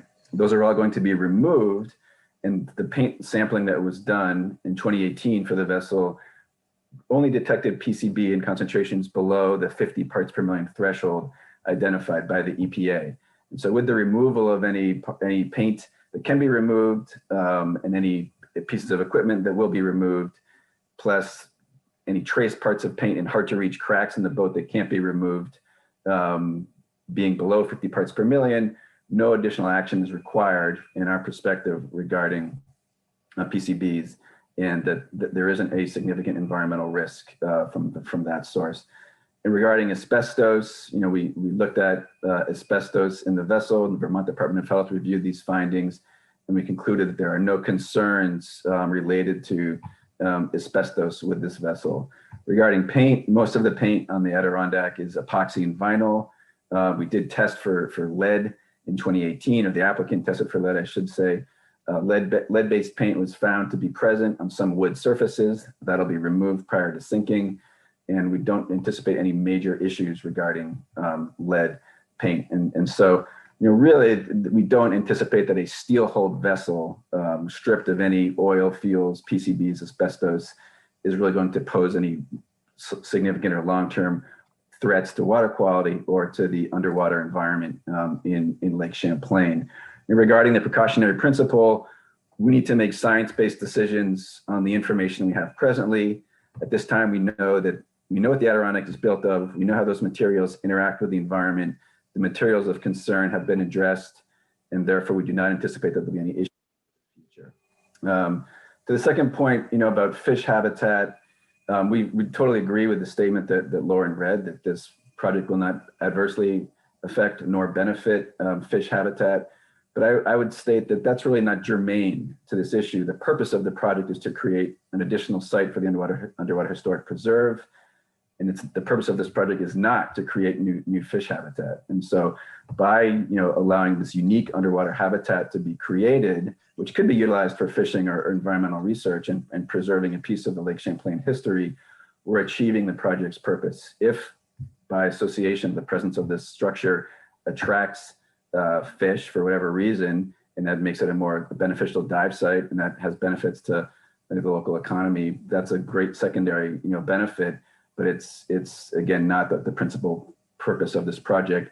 And because we know that this project will not adversely impact fish habitat, it meets our criteria for issuing the permit. We talked a little bit about long-term monitoring as something that we felt that some of the concerns were raised. And what does the state need to be doing in terms of long-term monitoring? And from our perspective, the applicant has provided sufficient information to demonstrate that the project will not adversely affect the public good, which I'll talk about in a minute. Given the project's purpose, which is to create this underwater dive site with some ancillary benefits on fishing and environmental research, the state doesn't anticipate that really there'll be any negative or adverse impacts, and therefore we don't find it necessary to require that the permittee conduct long-term monitoring. Given the unique nature of the project, we would encourage the permittee or other institutions to conduct research on the project, and we can support that through any additional access or permitting that's really required. But I think the question that was raised earlier is how do we monitor in a cost-effective way any adverse environmental impacts from a steel hull vessel at the bottom of the lake. But given that we're not overly concerned about these environmental impacts based on what we know, how this hull interacts with its environment, it doesn't seem to be a good use of funds for the state to allocate resources to monitor the presence of this boat, which we don't believe will have any adverse environmental impacts. If other parties want to do that, that's fantastic. Sorry, just a moment, please. Senator Campion. Thanks, Mr. Chair, and I apologize for interrupting, but it was just mentioned, and I need some clarification on who owns this vessel now, and who's Lake doing Champlain it? Transportation Company owns the vessel, but under maritime law, when it's being scuttled, through our permit language, as the boat hits the floor of Lake Champlain, it becomes the property of the State Historic Preservation. Right. So I'm sorry again. Who owns it now? I didn't hear that part. Oh, the Lake Champlain Transportation Company owns it today. So I'm just. I mean, are they getting? And these are just questions. I mean, are they getting out of? Are they getting a tax break by making this donation? I mean, it's a historical society. Sounds like it's possible. Are they getting around some kind of complicated, I don't know, disposal process that would cost them a lot of money rather than just passing it on and sinking it?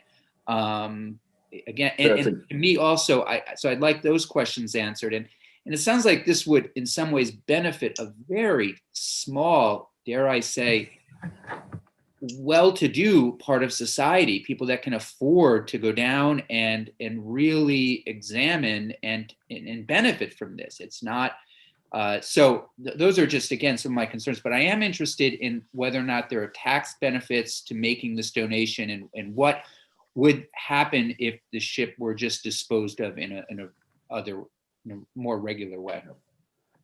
We reviewed less intrusive feasible alternatives to the project as part of the permit review process. And there are other alternatives. Mr. Pearson, just so you know, your voice is fading. If you could just, thanks. Sure.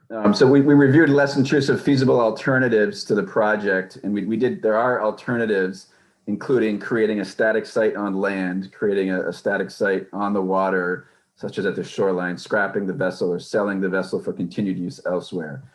What the applicant indicated in their application was that the least cost approach for them would be to cut the vessel up and sell it for scrap metal. But that did not achieve the project purpose of maintaining a piece of Vermont's history through some form of keeping the MV Adirondack intact for people to use. So, of course, there are other means to dispose of defunct ships, but those wouldn't achieve the project purpose.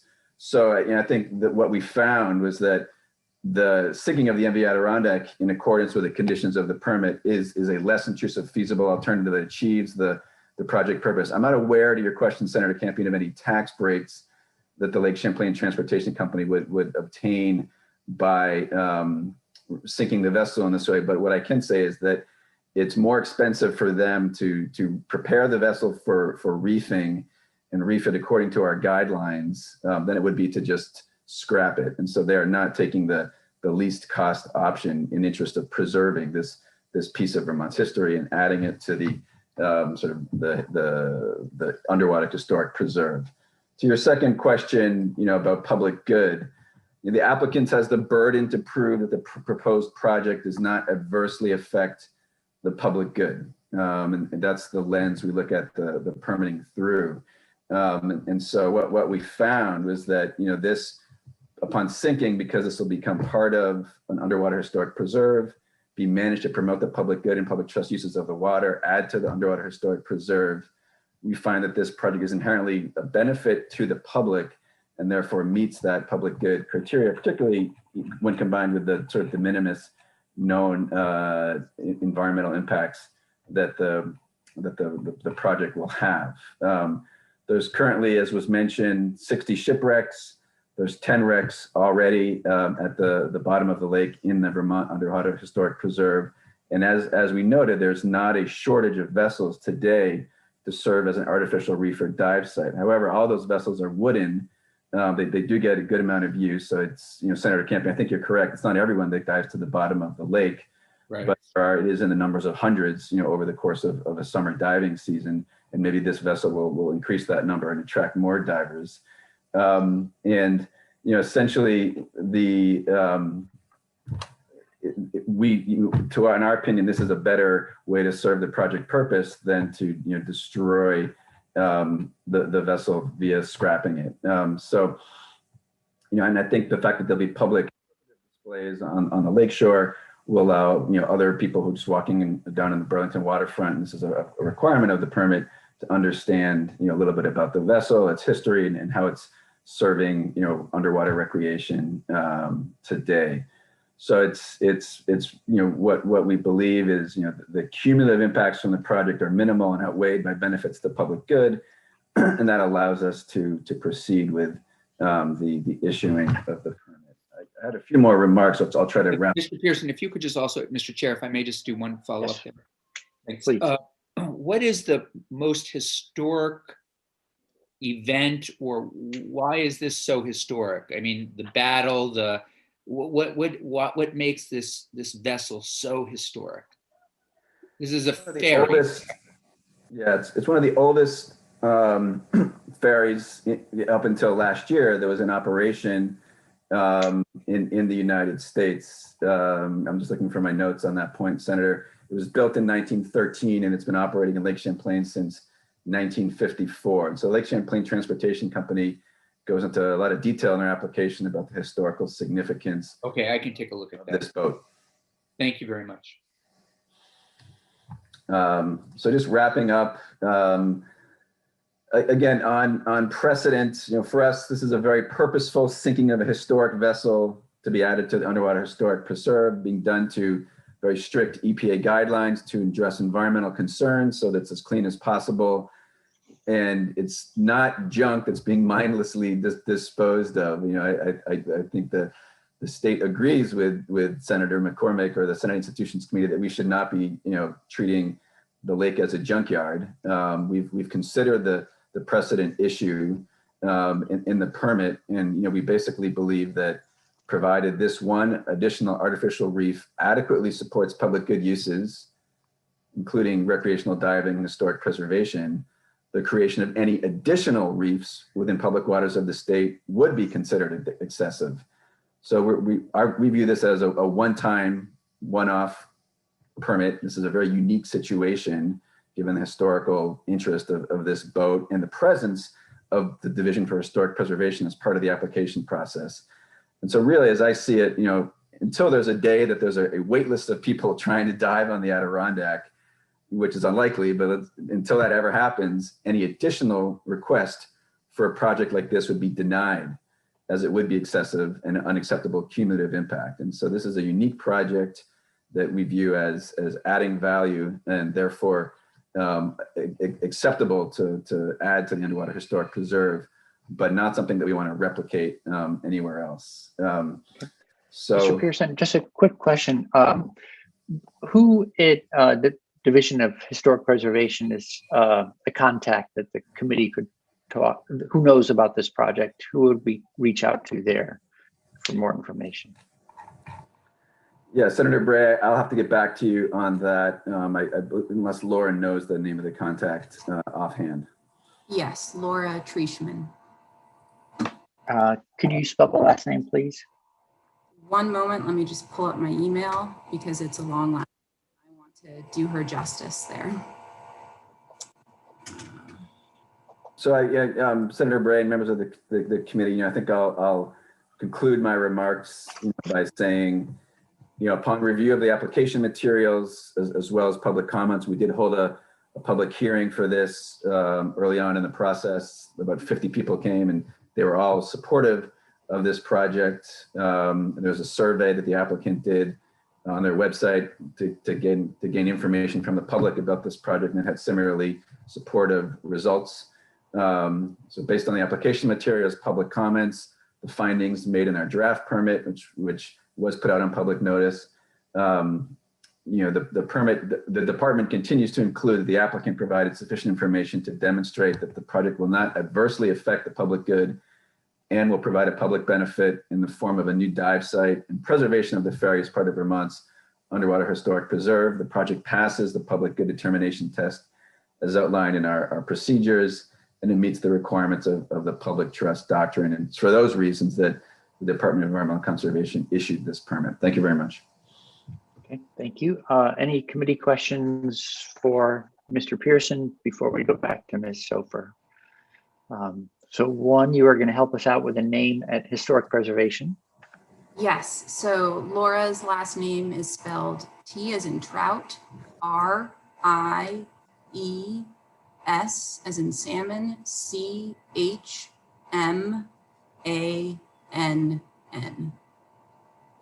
Thank you very much. And I can also. And I also thought you might, it seemed to me like you had some comments that you wanted to offer in response to additional testimony that you heard. I would appreciate that opportunity. Sure, it's an open discussion, so. Senator Bray, if I could, I want Lauren to have a chance to respond, but can I also just kind of weigh in, because I don't agree. Well, yes, you may, but after Ms. Sofer, okay, please. Okay, thanks, John. Thank you, Chairman. Okay, so I just wanted to clarify a few points, and I'll do my best here. This is on the spot.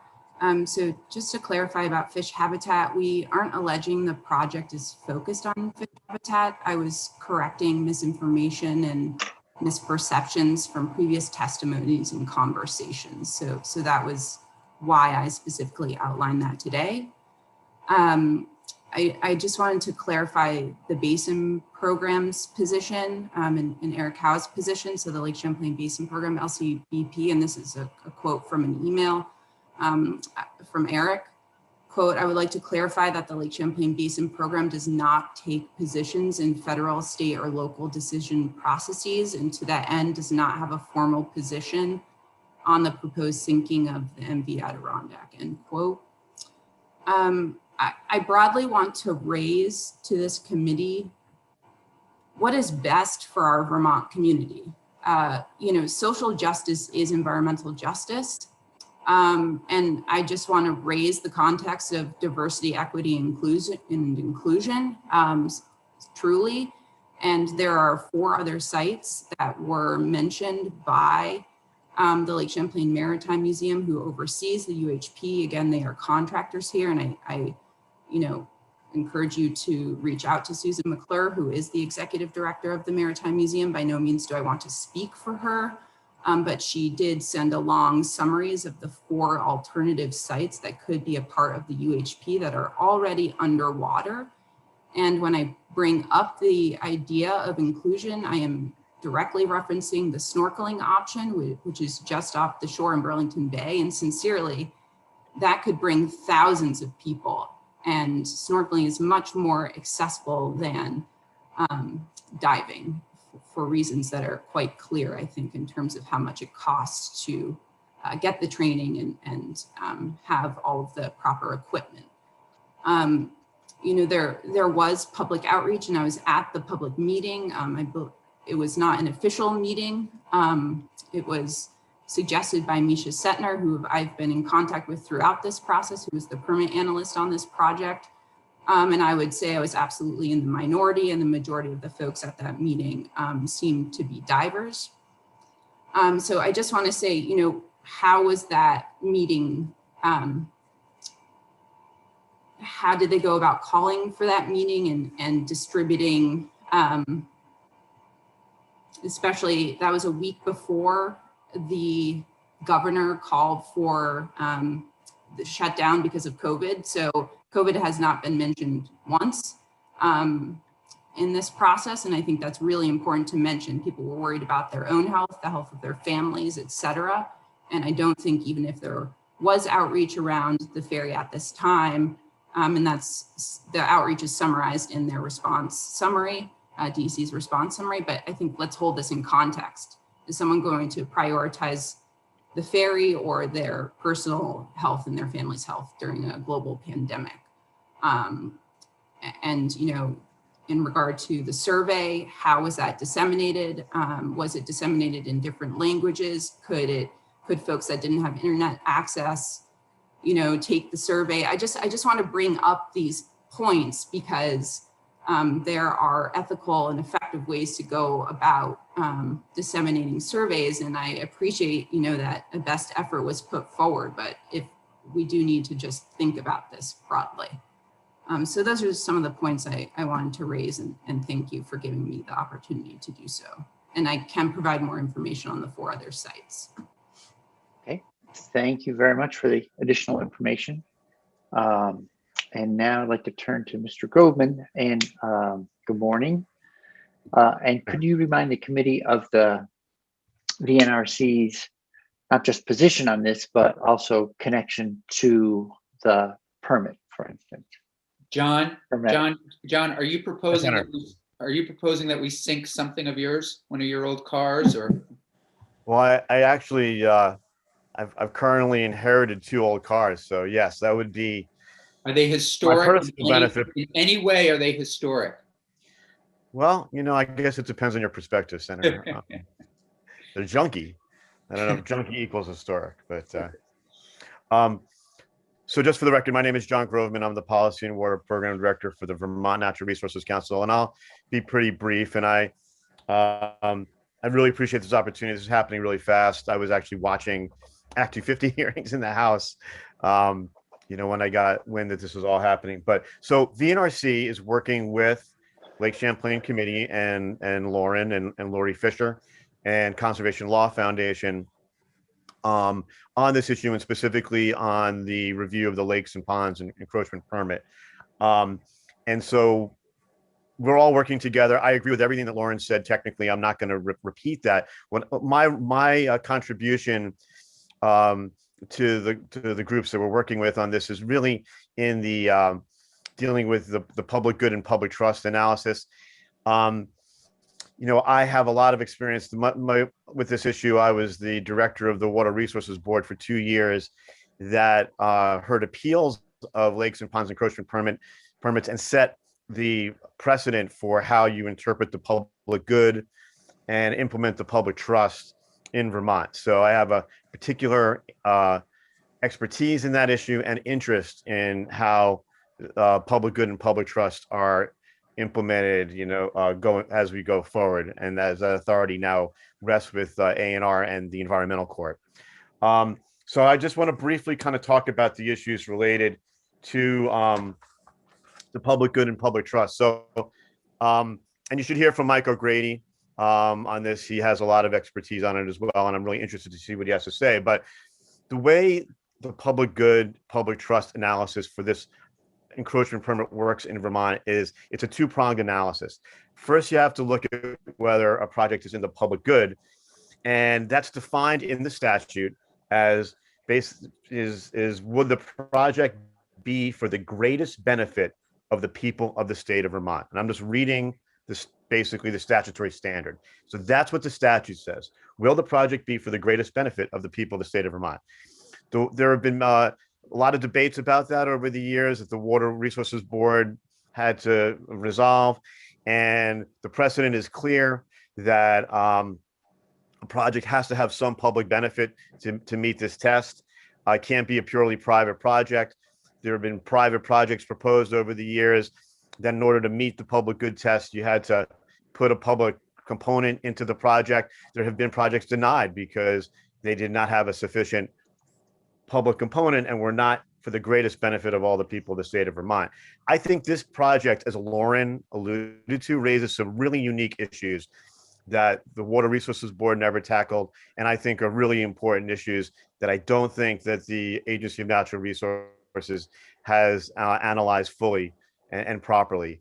Specifically, you have, as Senator Campion alluded to, a public good being alleged because this is a historic artifact, and public will be able to access the site to experience the historic nature of the project.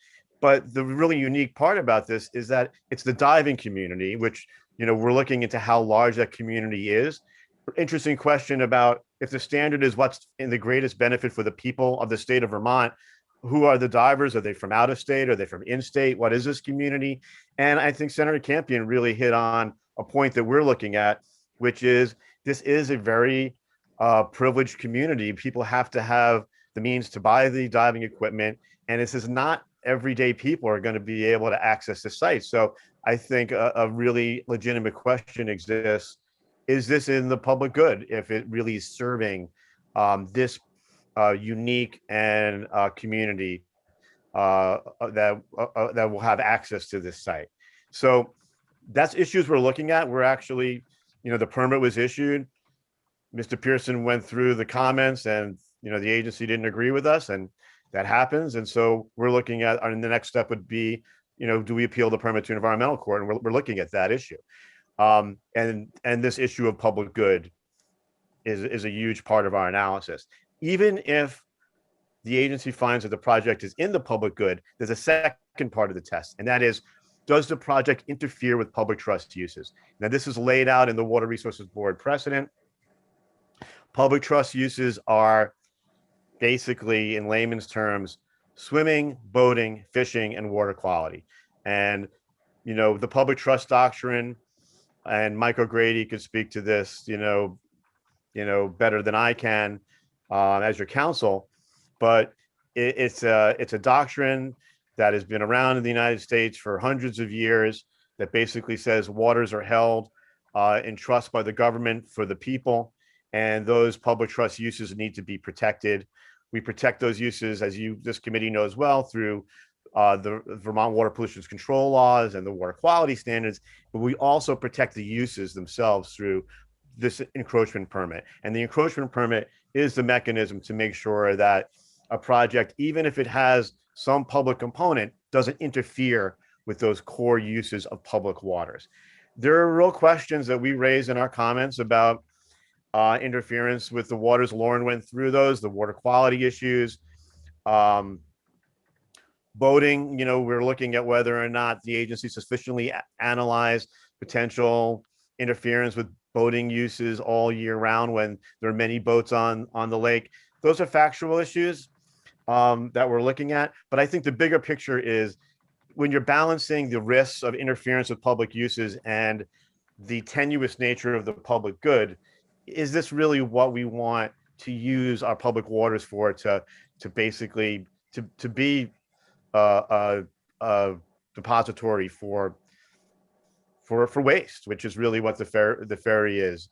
There is an allegation that is historic. We're looking at what is the definition of historic and how historic is it as you balance all of these factors. The question of what authority does the legislature have? We're still looking at that issue, and I'm really interested in what Mike O'Grady has to say.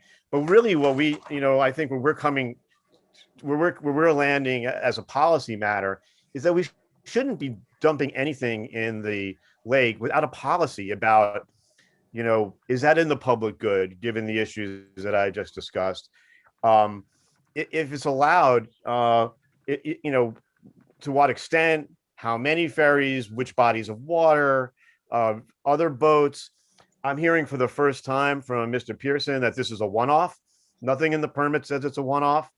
No one's ever said until now that it's a one-off, and that this, I think, does the opposite of what Mr. Pearson says. It creates a precedent.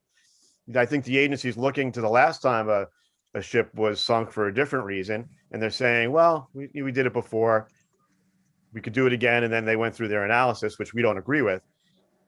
What's to say, in 5 years or 10 years, new administration, new people, they're going to just look at the permit that was issued. There's no policy that addresses the question of sinking anything into our public waters like this. And we think we need a policy before anything is sunk. And maybe the policy should be nothing is sunk. So, I think one thing the legislature could do is say nothing gets sunk in our waters until policy is developed that the legislature could review and determine that you think that it's in the best interest of all Vermonters, which is the public good standards, to do such a thing.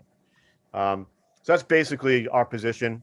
the issues we're looking at now, and we're, like I said, we're in the midst of dealing with the permit. And as this issue came up in the legislature, we're, now engaged in this debate. So I'll stop there. I'm happy to answer any questions. Thank you. So the public trust uses, I was taking notes and I'm not sure if I got them all. I thought you said boating, swimming, fishing. Did you also say with the use of water for public water supplies? I said water quality, impacts on water quality. Yeah. And I'm paraphrasing that. If you look at the water board president, all those uses are addressed in various cases. Okay, so water quality, but I mean, the connection I'm just trying to make sure is that I think it's something like 160,000 people draw their drinking water out of Lake Champlain. And so there's a connection there, correct? I mean, there's a legal connection. Okay.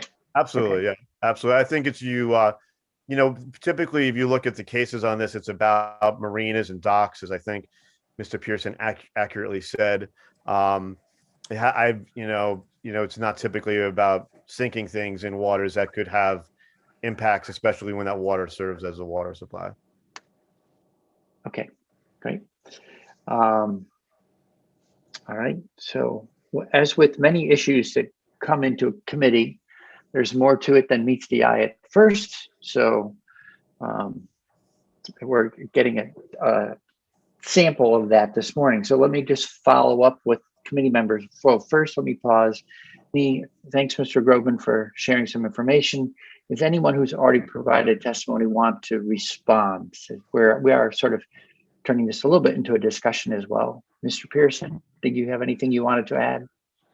Yeah, sure. Just a couple of points. I mean, the lens, as per statute, the lens that we looked at, the public good issue was really that the project need not directly benefit every Vermonter, but it must provide a public benefit and it must not adversely affect the public good. And so we believe that the applicant provided sufficient information to demonstrate that the project will not adversely affect the public good and will provide a public benefit.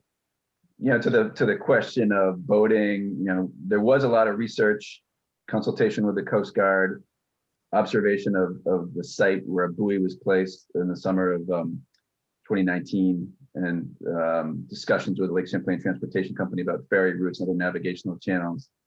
And I think it's one strength of the application and the permit is that it clearly documents that this site will not have any negative impact on boating uses. The distance of 25 feet below mean water level provides for the typical fluctuations that we've seen in Lake Champlain's water levels over the years, and still ample room between the bottom of any of the larger boats on the lake and the top of the smokestack, which is the highest spot of the ferry.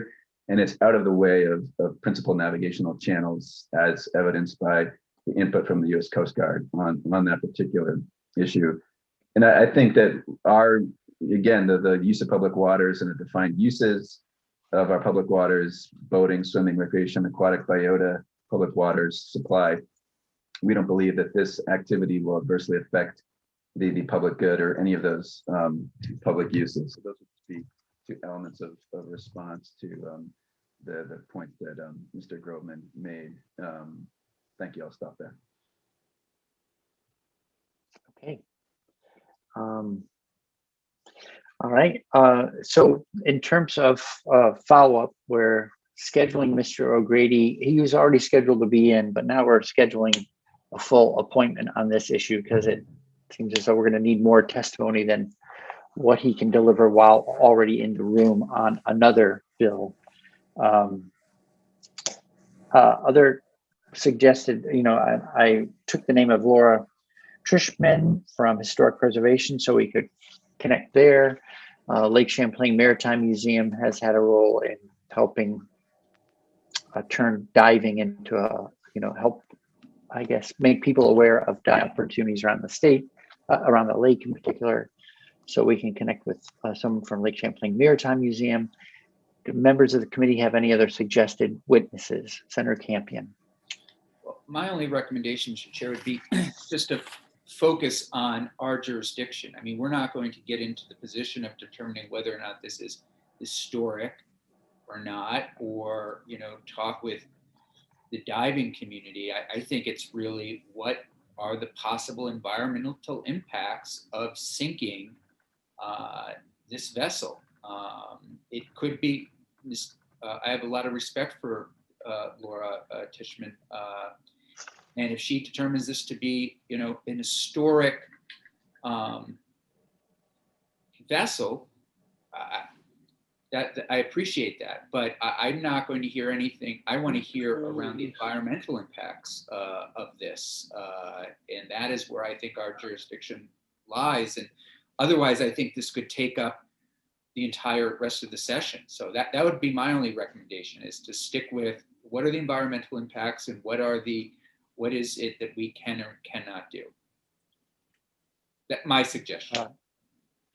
I mean, hearing from museums and historic preservations and all those groups, that's not really the work of our committee. Our committee's work is what happens if this goes into the water and there is a release of some kind, lead, PCB, etc. So I see Senator McCormick's hand is up. Senator McCormick.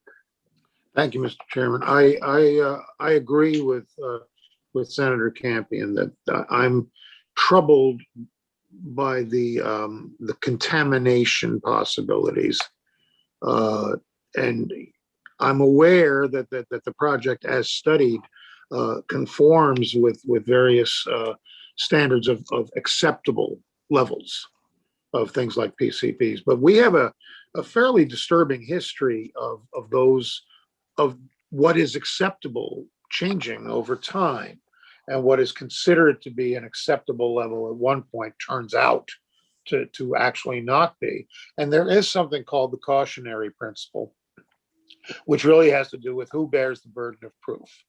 Do the people who want to put something in our lake, are they responsible for proving to our satisfaction that it's safe, or is the Lake Champlain Committee responsible for proving that it's not? And this is a public trust. The lake is a public trust, and I think in this case, there is reason to doubt what has been brought to us by the people who want to do this.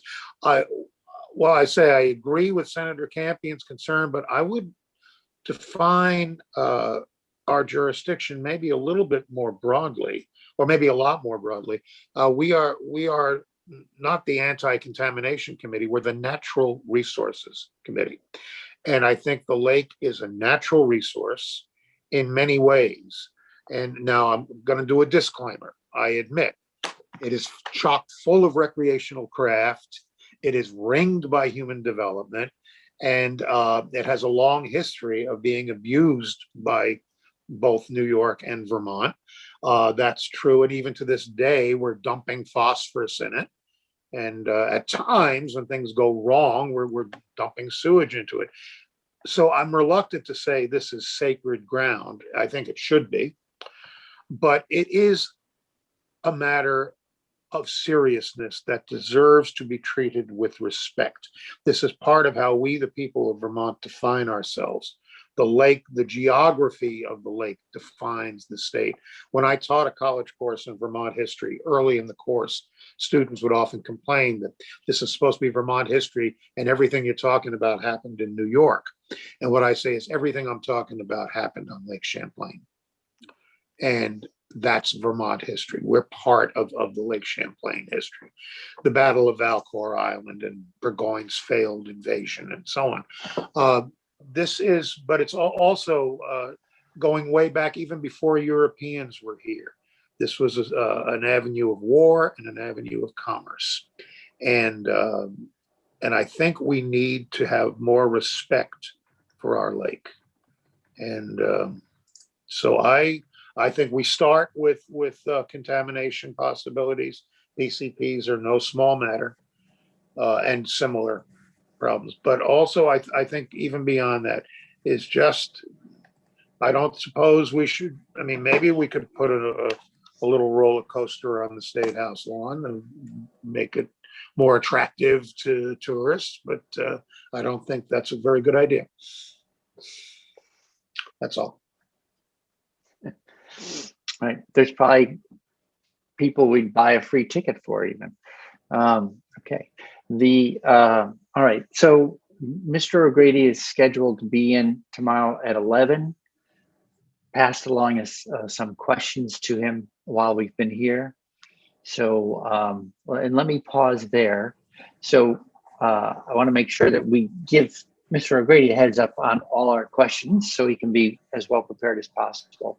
Asking him what the committee's role is on this issue for the legal lay of the ground around these issues around public good, public trust, anything else that you want him to prepare on. Okay, great.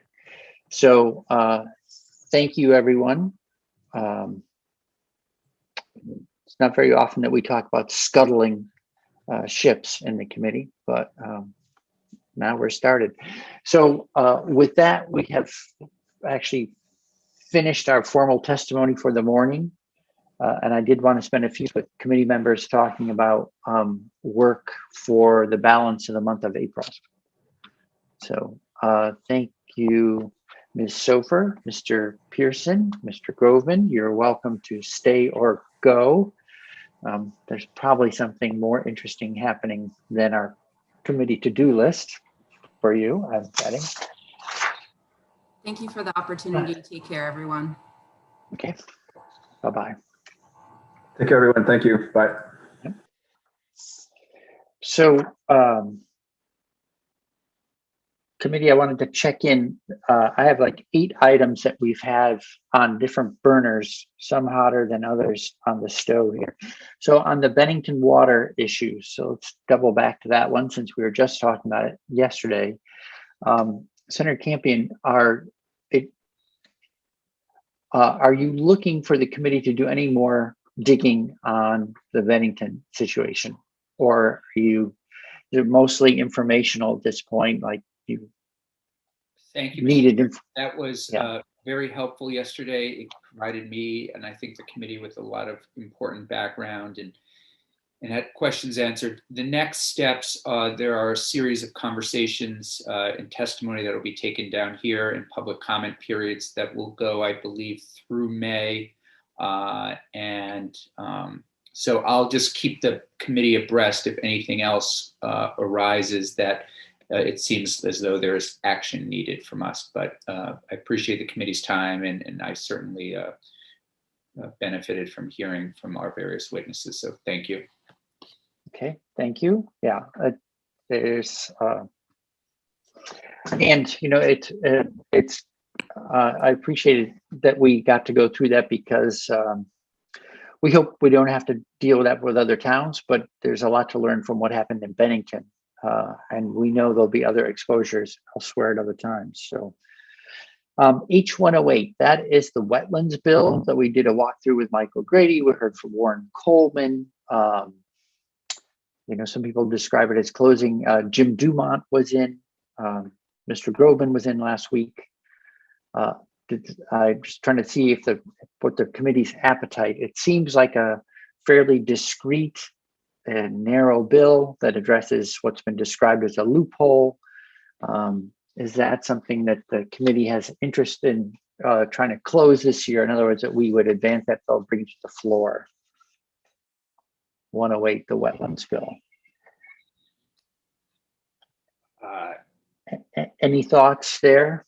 I mean, I'm looking to you, Mr. Chair. What else? What other? Yeah, well, I was going to say, about maybe I should go through the. I don't see that we have a lot of bills to do, but maybe I'm missing something. And if it's just that and 129, I know there are other things we're talking about, but it's still a solid month, if not a little more time. Yeah, so let me go through the whole list. H108, Bennington. Now I think we're all set. S109, we have to tune up and finalize our recommendation to approach next week. And I don't think that's going to take too much time, an hour or two of committee time. And the biggest thing that I think is in play on our weatherization work is the funding, the complexity that's coming up because of ARPA plus the October 2021 infrastructure bill plus. So I will work on that language and bring it down to appropriations. S129. So we have a couple. Can I just, I think the Yes, biggest please. thing is, and if I would say if anything's listening, is because we have that infrastructure thing, we still haven't got a list of potential projects and places where there's issues with TMDL that Senator Campion asked about. And the idea of getting our arms around what we need to do to pick up sewage treatment capacity, and with the potential for the ARPA funds and infrastructure money in the fall, we need to get our hands around that and figure out what is our priorities there, and how much how much would it take to really tackle this problem. And so I just say that so if there's anybody else out there listening, that we need to understand that. And I did talk to Commissioner Walk briefly late yesterday about working on that list and coming back to the committee next week. The other thing that's even more immediate along those lines is tomorrow we have the secretary in. Secretary Moore is in for an hour to talk to us about the governor's revised budget and the ARPA proposal. So that'll be a chance to clarify and amplify what Senator Westman was just saying, to make sure that we get assistance on moving programs towards, I guess, shovel readiness, to use a term from the past. Another bill that's in our committee is the S129. So that's the Fish and Wildlife Board reorganization proposal. We have confirmations. I didn't want to bring up those confirmation votes till we had heard we have some requests to and our staff, and I wanted to finish getting answers back from Commissioner Walk, and Commissioner Snyder's coming in next week. Several weeks ago, the committee asked for basically a plan an outline of the plan to address how we're going to turn things around on forestry from losing land to coming closer to holding our own, or maybe reversing the tide. And then we have those confirmation votes. So those won't take that much time, but so that's what's in our docket at the moment. It's possible the bottle bill will get to us, but it is still in House Appropriations, has not gone to the floor yet. And I don't know what the rule is for moving that bill. I think it's actually been held up a little bit while there are deliberations going on around the bill. So even if it moves, we won't see it till next week. The last thing is that Senator Westman brought in a bill that we took a look at on electronic waste, and that's S126.